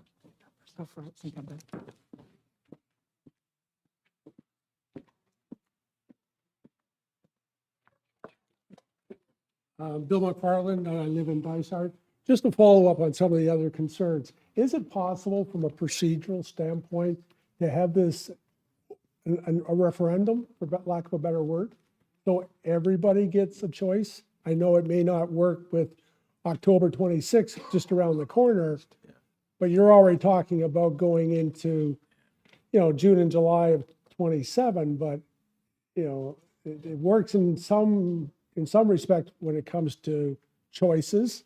Is this something that you guys would consider putting out to the public in a binding referendum? Thanks. What we need is a really good municipal clerk in the room for that question. I do believe that you could put a question on a ballot, but the time is long past for that to happen in this election cycle. You'd have to wait in the normal course of things another 4 years to get to the next election to ask those questions through the Municipal Elections Act process. But Gary, you have the... So for referendums to be binding, as Jim did mention, the date to put a question on the ballot passed like in February. It was back that long ago. For it to be binding, it's a really high bar set by the province with respect to binding referendums. And I believe you need 50% voter turnout in the election, and then you need greater than 50% of the people supporting that for it to become binding. So it's a very difficult process to go forward. And that is why in the structure that we have right now is to do a referendum, you'd be waiting another 4 years to get to it. And that's why with a more of a grassroots approach to the engagement in this level is we would hope we're getting the same kind of feedback that we're getting, that you would get as part of a referendum.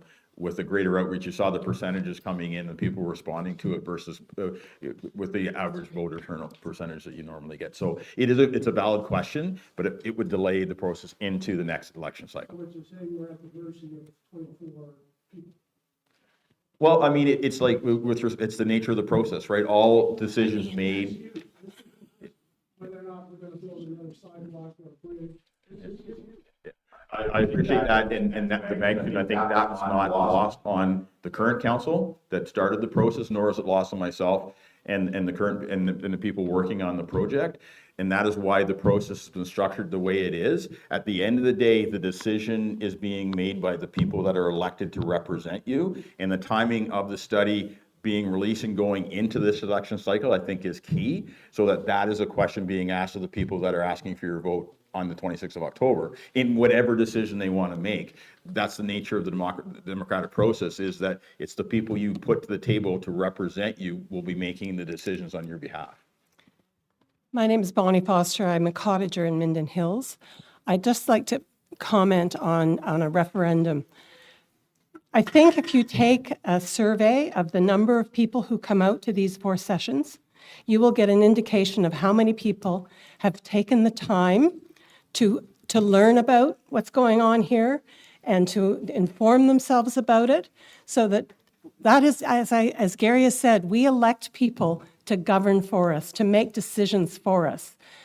And the number of people that I come across in my everyday life who really don't appreciate what's happening around them in their local or provincial government or even their federal government. And so your 573 people are a good sample. Take another sample by the people who attend these sessions. Those are the people who are interested and care about this subject.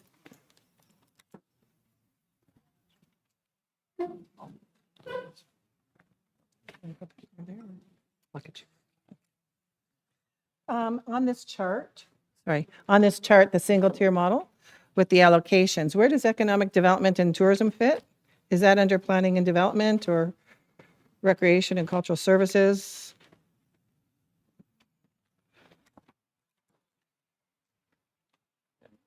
Well, I can speak directly, not to the chart itself, with economic development and tourism currently rests at the county now. It's a centralized service at the county level right now. Yeah.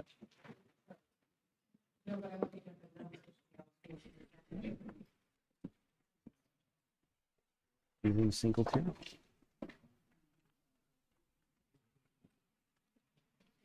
You're in the. You're sorry. You're looking at the single tier model. Yes. Model number 2. Yeah, it's in planning and development. So that's economic 6%. Yeah. So the county then really doesn't have a focus on, bringing in business or economic development or generating revenues in that way. So we're still going to be heavily taxed as citizens. So that's pretty low percentage to do all of that. Okay. So perhaps I can answer that question partially. So in the single tier model, the analysis of in here just takes the budgets across the 5 municipalities and it's put them together. So that's 6% across all of Haliburton County, including the 4 local municipalities. That's how much of the budget represented that pays for those areas. So that's not looking like that's not looking at like changes in the future. That's just taking what currently is in each of those municipalities and putting it in this format to give everybody an understanding of sort of where the flow of dollars are spent in services today. Right. It also shows minors that have a tax. Well. Yeah. Thank you. My name is Ted Atkinson. I'm a longtime property owner in Dysart, about 44 years, and since 2009 I've lived up here. When I first saw this study come out, I was intrigued when they referenced the 2002 Service Delivery Review, which I guess from my standpoint, I don't think has gone well, and I suspect it hasn't gone well or made a lot of traction is because there are not champions. And I've grown up in a corporate environment, and I've spent a fair bit of time doing mergers, acquisitions, and more importantly, integration of those. And it's not, I'm the first to admit, it'll be rewarding when it's done, if it's done properly and executed really well. And everybody in this room will see the benefit of that down the road. It won't be tomorrow. It won't be necessarily in 2 years, but in 5 to 10 years, you will start to really reap the benefits. And I think if it doesn't happen, you'll really start to see the county starting to fall more on its face. But so part of my question then is in terms of champions, Gary, you obviously at the county level appear to be a champion.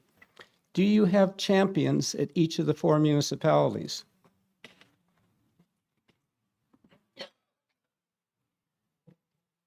I would think my colleagues at the local level, my CEO college at the local level, staff have been involved in the process going forward, and there has been support at that level and understanding the need to look at change. I think again, with the surveys came in at roughly or greater than 50% of the staff responding to the survey recognize the need. We need to do things differently and how we go forward. So I think, yes, there's dedicated champions. This started as a county project, so I'm kind of at the forefront of it from that standpoint. But yes, there has been support at the local level from my CEO colleagues at the local level as well. But it's more than just support. In my opinion, you need true champions. You need people to drive this thing, because it's only if it's really well planned and really well executed, and to get the execution, you need some hard driving champions to push it along. Some of the decisions that have to be made in this process will be fairly easy, but there are some other really, really complex ones. And in the absence of champions, from what I've seen so far in terms of service integration, we'll stumble getting over those hurdles. I agree with your comments, and as Jim did mention, and one of the comments came forward here, is as we build the process going forward, that transition group would be built at the staff level, at the public level, at the elected level going forward, to ensure that you're creating the champions going forward, but also making sure that all the comments coming in and the inputs coming in are part of that process going forward. So will you share, is there in this September to December, I assume then mostly the CAOs are driving each of the municipalities. If that's an assumption on my part.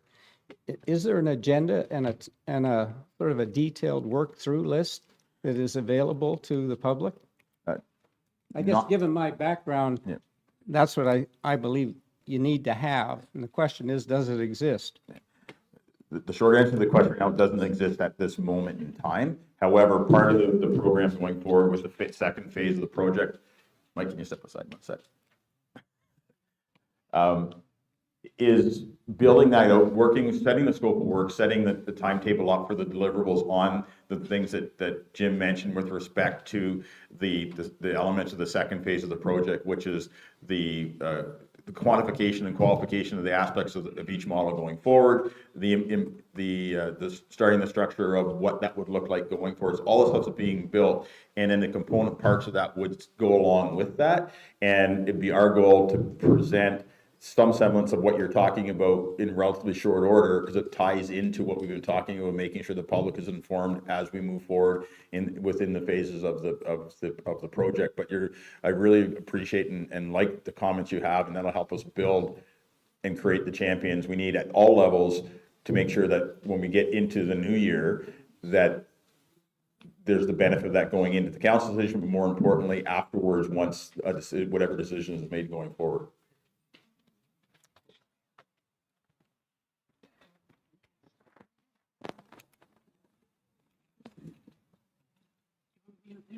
Sure. Thank you.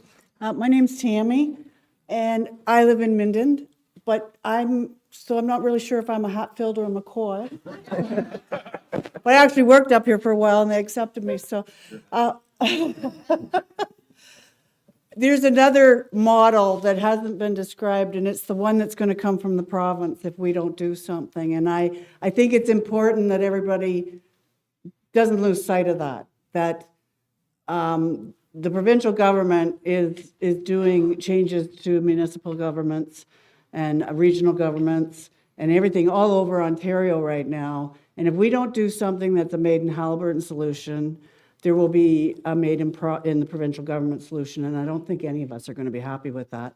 And we won't have any input. So this is an opportunity for a made in Haliburton solution. And I really hope everybody realizes that the other model that's not up there could be very detrimental, because as far as loss of identity, there won't be a county of Haliburton. So that's my 2 cents worth, and it's not really a question. I apologize.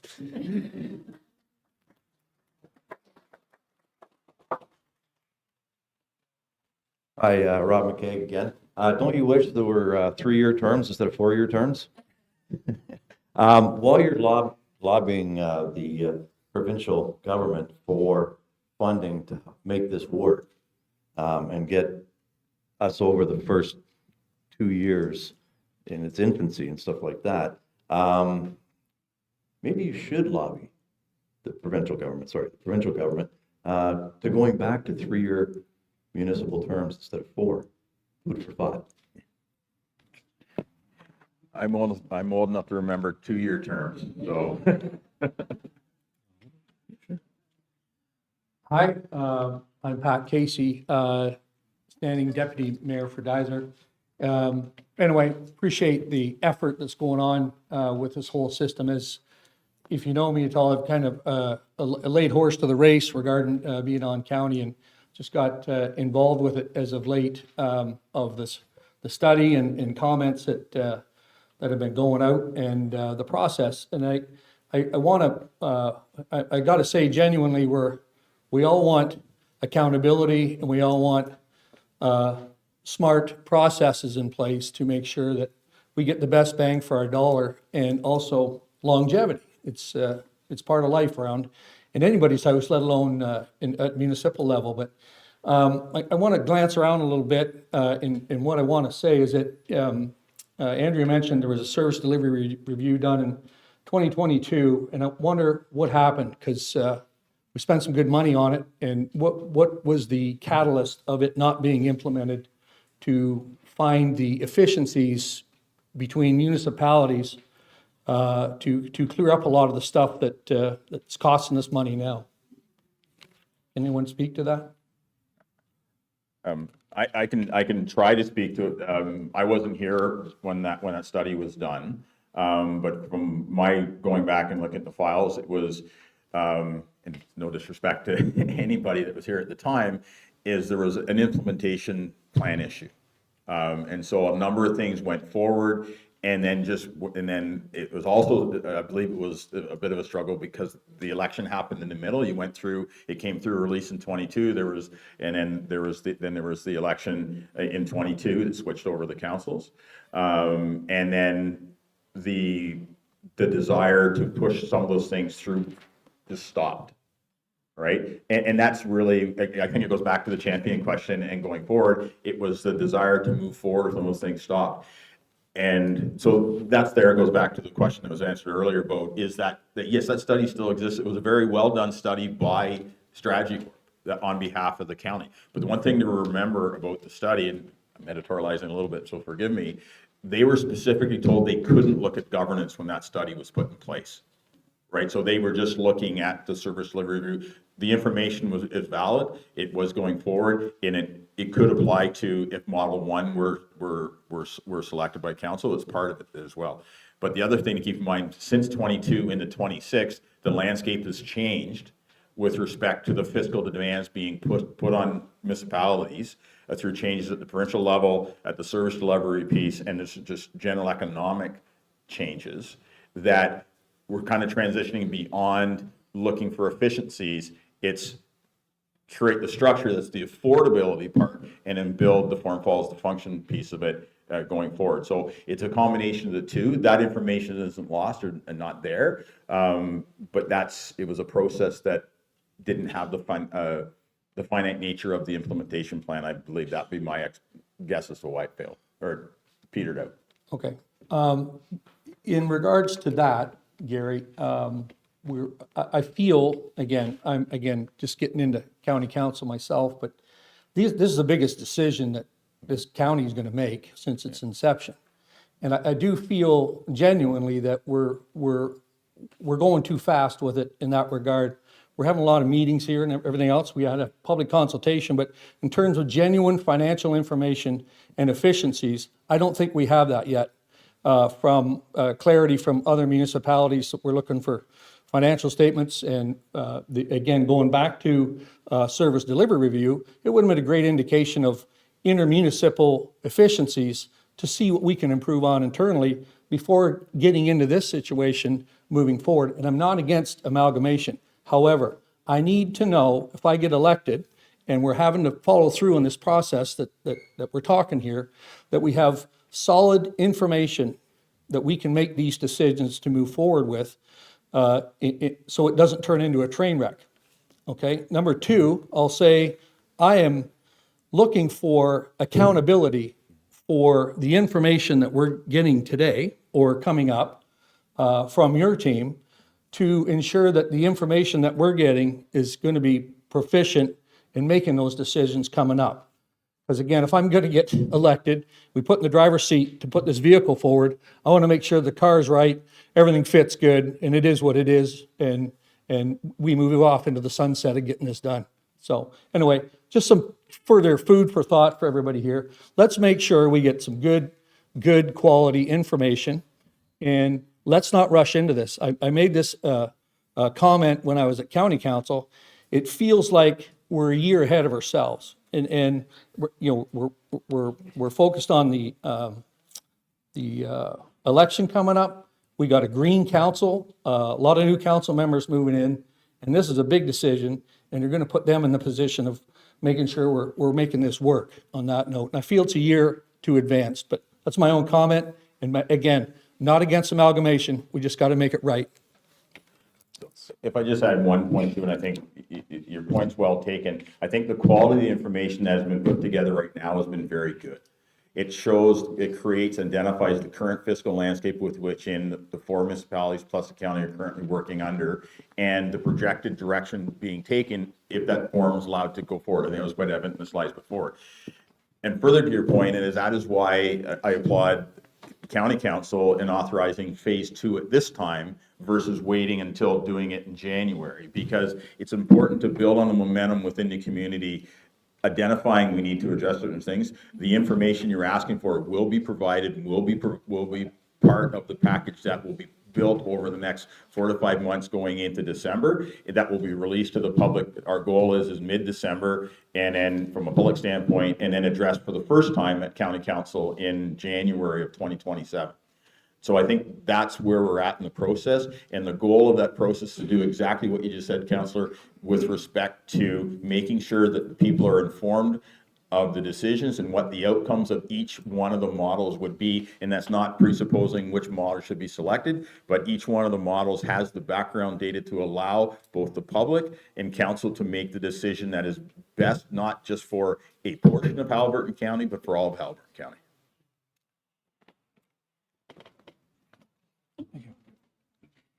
Good evening. Thank you for this study. It's a great opportunity for us to be able to have some information to use. I agree definitely not to rush into this. My name is Andrew Knoll. I am going for the Dysart mayor position. I would like to know, can we ask the question even by a show of hands?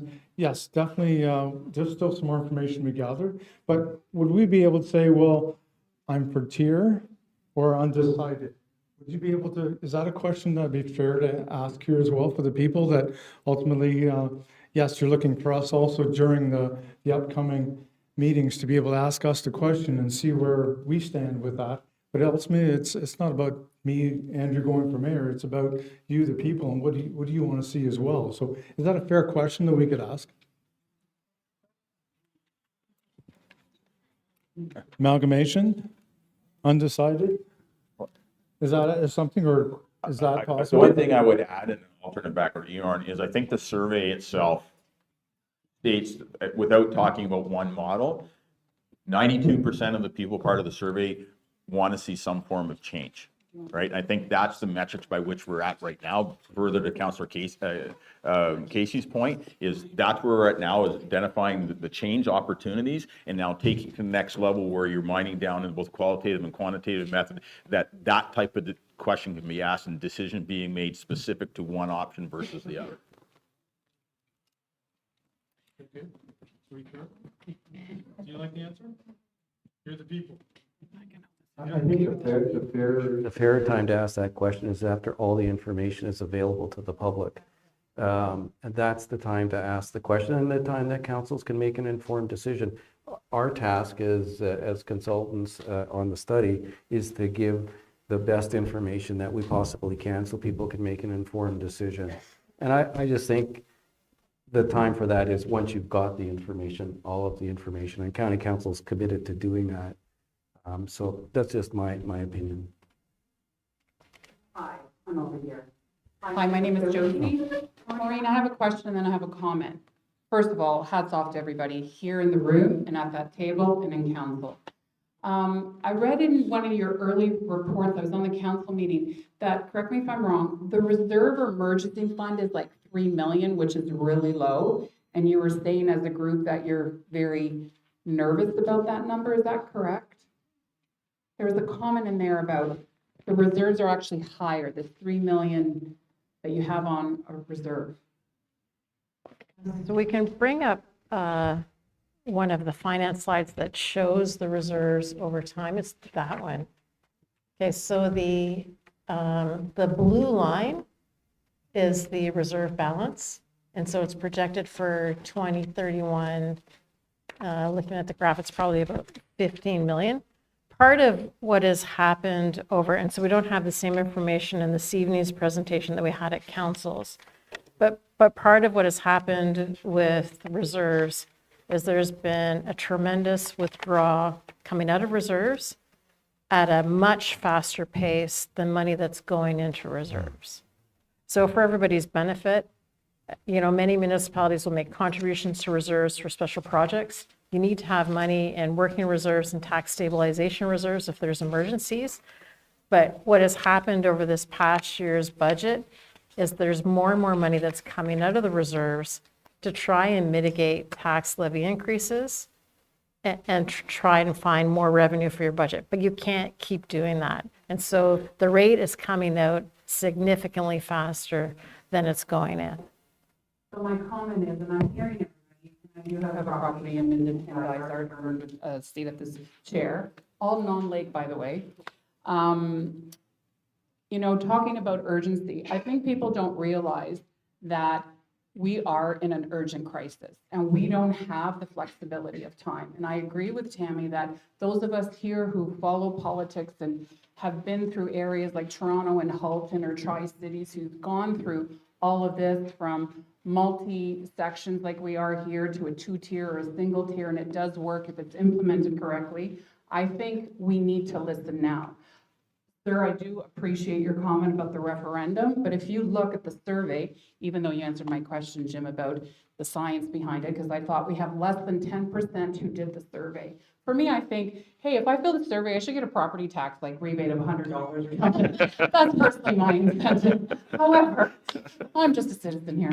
But my point is I appreciate everybody here, but I don't put my faith in the rest of the county and in my local area, because 27%, correct me if I'm wrong, voted in the last election, and that's like very low. So I don't want to put my decision making, and all these people who complain about government, they don't fill in surveys, they don't come out, they don't support. I'm not going to tell you my background, but you know, when we came up here, you know, we were working people. We needed to find a home. There is no long-term rental around here. Our budget was $3,000. We went to $5,300 a month for 3 years trying to find home. So I'm in the providing missing middle housing and development projects. I have worked with Dysart and Minden, to be honest, and I've seen the change. Andrea, the 2022 study, I'll tell you why it was stopped. There were so many transitions at our local government, and I know Minden and Dysart, but people change, getting people up here. We had COVID, we had the aftermath, we had the market.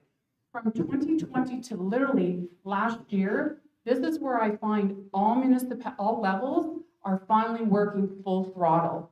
And I think right now, we have to rely on council and our elected members, I agree with you, and they have to be honest in their election, not just give us, you know, rosy colored glasses to get elected and then they change their mind. I think there has to be open transparency. I think we have to listen to the professionals who make recommendations. I do understand the gentleman at Kawartha Lakes, but there's been a lot of mishap in there too, like in any organization where you don't watch salaries and you don't have proper HR in place, we're gonna have issues. So I think urgency is there. I think people don't realize it. I personally don't want to have a referendum for the fact of I'm not putting my faith in people who don't take an interest. And I do see change, and I think it will work. So I want to say thank you to everybody.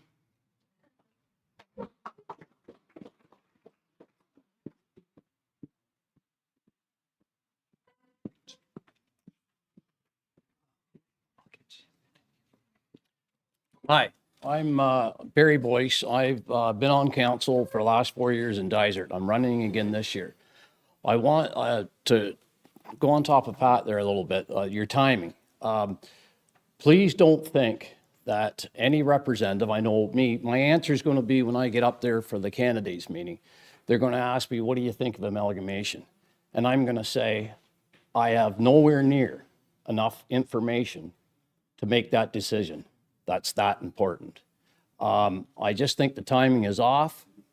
I think we're like a year too soon. I just, from what you're telling me, can you tell me, Gary, that you're going to get me enough information between now and October 26th to make this big a decision?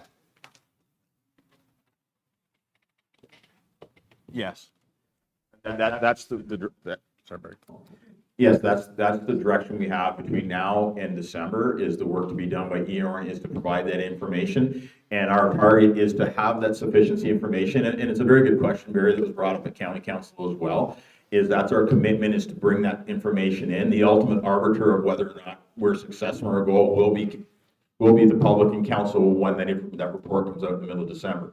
But we're confident in our ability, where we're at now, and the information we have is to provide that level of information to council by the middle of December.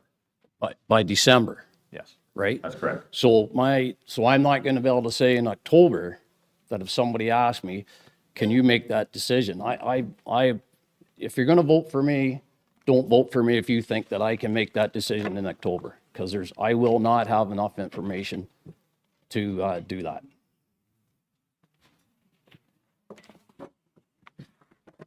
Yeah, my name's Gary Trout. This is going to sound like a plant, maybe. I didn't know Barry. I don't even know Barry. But I live in Algonquin Highlands, and I've been there for over 20 years. I've decided that I'm running for council this year, so it's a new game for me. I too come from the corporate world, like this other gentleman said. So I look at it through a little bit different lens, and I realize I've got a lot to learn if I get elected. But I too am concerned with the timing. If we were in the corporate world, and it's all about information and making the right decisions, if we were in the corporate world, we probably wouldn't even be talking right now without audited financial statements from all the players. That's a key component. I know you've got some good information on budgets and so on, but it's all about information. And with all due respect, the EON report is good. There's some really good stuff in there, but I think there's a lot more analysis to be done. I'm in the same position as what Mr. Boyce just said. I'm hearing this woman in the white and other people say that we really want public input. We really do want public input, and not just, through the counselors. We have to have good counselors that know what the public input is. And again, with all due respect, this is great that we're having public sessions, but I don't find that 4 days for 4 townships is sufficient, and I know there's more to go. But I'm in the exact same situation that if I get elected, first of all, I'm going to have a hard time saying what am I for or against, because there's pros and cons to the different models, and status quo is not an option for me personally, and I don't think it is for a lot of people. So we legitimately want change, but being able to make that decision before the election and present it to the people that are voting is almost impossible. And then even after, if you get in, trying to get through the information and follow through and get it back to the community is going to be really, really challenging. And it's got not so much to do whether they're new councillors or not. It's going to be a new composition of council. So we're going to have a lot of different experience. I just think the timeline is way too short on this. And I'm not for kicking the can down the road, sorry. But these timelines just do not seem realistic to me at all, to have a new council come in and make decisions in the new year. And I would ask the question, is there some consideration to extending that timeline to a reasonable period, not to the next term?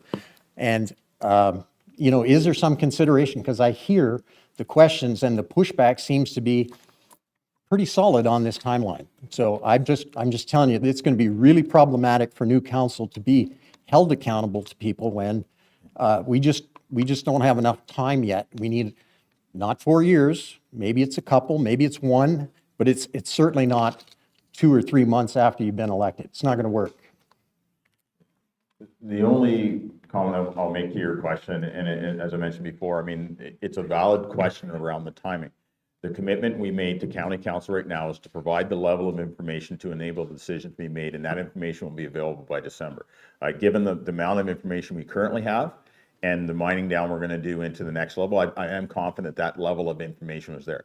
The process and the port, as I mentioned at the start when I was going through the schedule of things going forward, from January 13th forward is at the discretion of the new councils.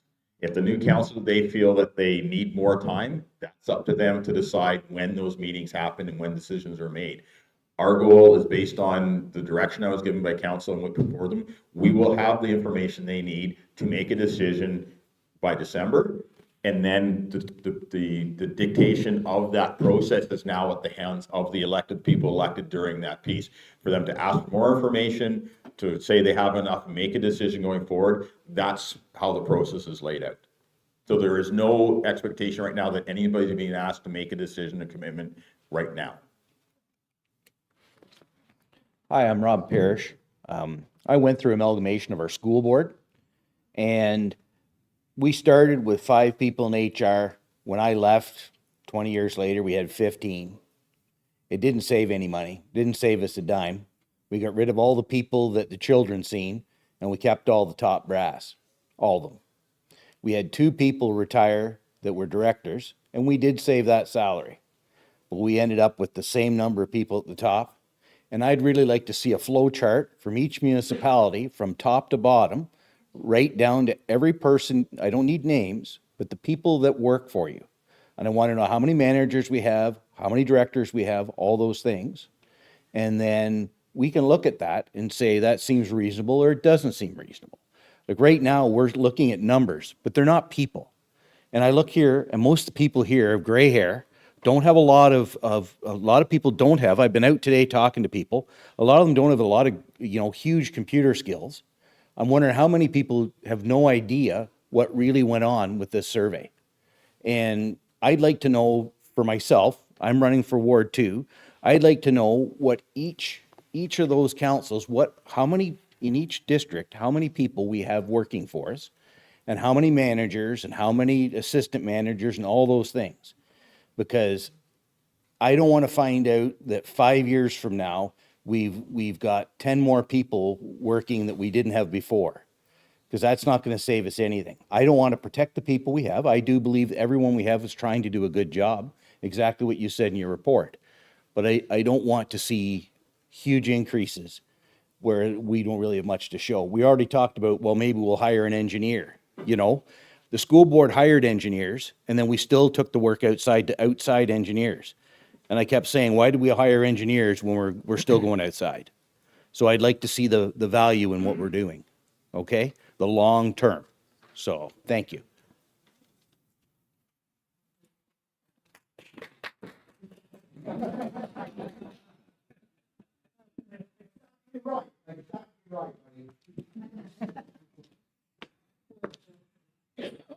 Regarding the timing, it's inevitable, as the lady said over there, the province is going to force it if we don't do something about it. So to me, it's inevitable something's going to happen. And prior to the election, I think, you're either for amalgamation or you're not. I think the question is, prior to the election, is the how, and clearly no one's going to know the how. So I think there's 2 separate issues there. But my big concern is looking at the reserve, and that we're still going to rely on taxation to drive revenue. And what's going to happen is what I actually see, I see survival models that are aiming to be sustainable. But what I don't see here is a growth model.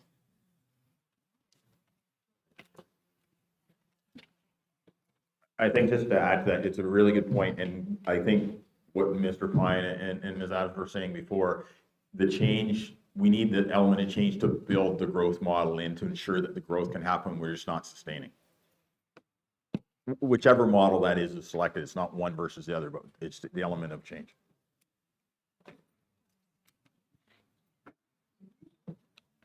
Mike, right here.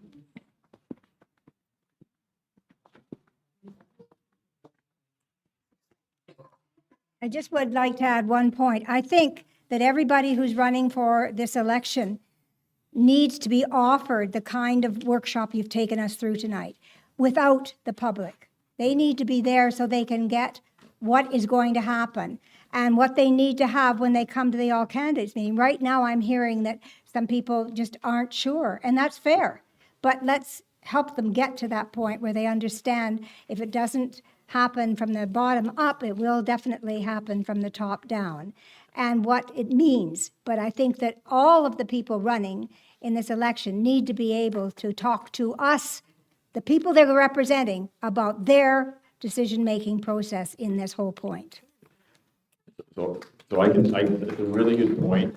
And so we are currently working on a package that will be provided to the local municipalities to provide as candidate packages. And your comment with respect to holding a session that's for candidates 1 to 10 is a good one, and we'll actually look towards that. Are there any other questions?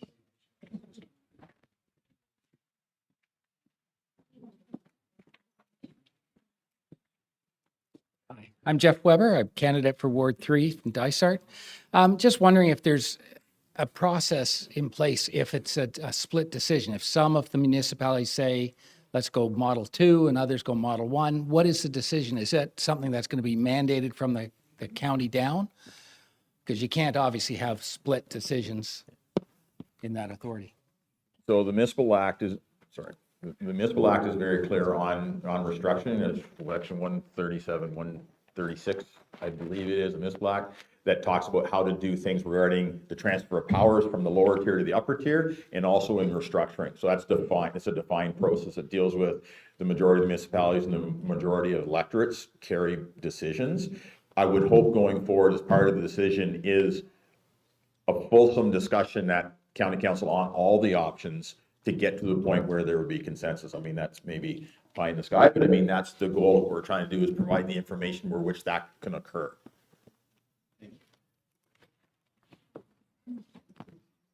Jim Nguyen, Haliburton. I just want to talk about service responsibilities you have here. So under county, you've got water and shared, like taking over the municipal owned facilities and housing. But I know, I see here though, you have fire under municipal. Just wondering if you'd explain why fire is under municipal. Yeah, we left that at the local level. I think largely because of the way the volunteer forces are organized locally.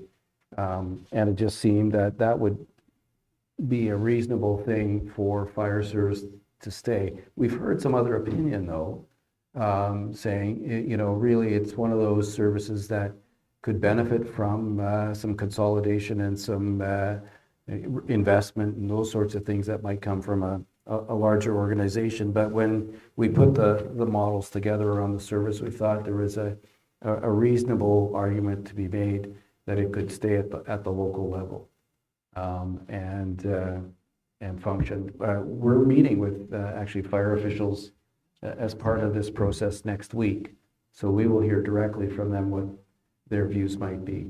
But that's largely the reason why we kept it at the local level.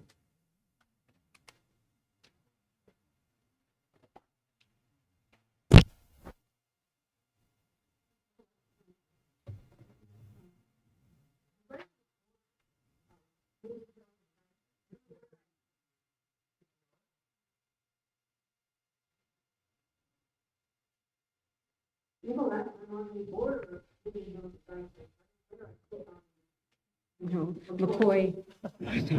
However, since the fire services have been brought up, we're talking more about affordability for housing, and we're going to have, you know, 2 or 3, maybe 4, maybe 5-story buildings coming up, and there is no decent aerial in the county. And as far as I know, and correct me if I'm wrong, I think the closest one is in Bancroft, and I think fire services should be thought of as being be able to deal with that in our differing structures and housing and everything else. I mean, it would be terrible to say you have a place that's burning somewhere and you have to get somebody in from Bancroft, and by the time they get here, you haven't got a hope of saving it.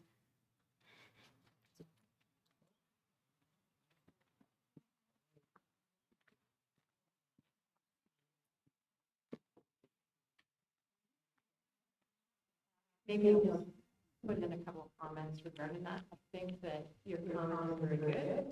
And I think that through looking at a governance review and building capacity, then those are things in the future that the area can look at that will also support more development, right? So maybe not, there won't, one aerial truck for a region this size is not enough. There could be aerial trucks that are strategically located. One is the first response, and there could be something else that is in addition to that. This is part of sort of, I think, building capacity, be able to respond to other opportunities through development. You don't want to discourage that kind of development because you don't have the proper funds suppression.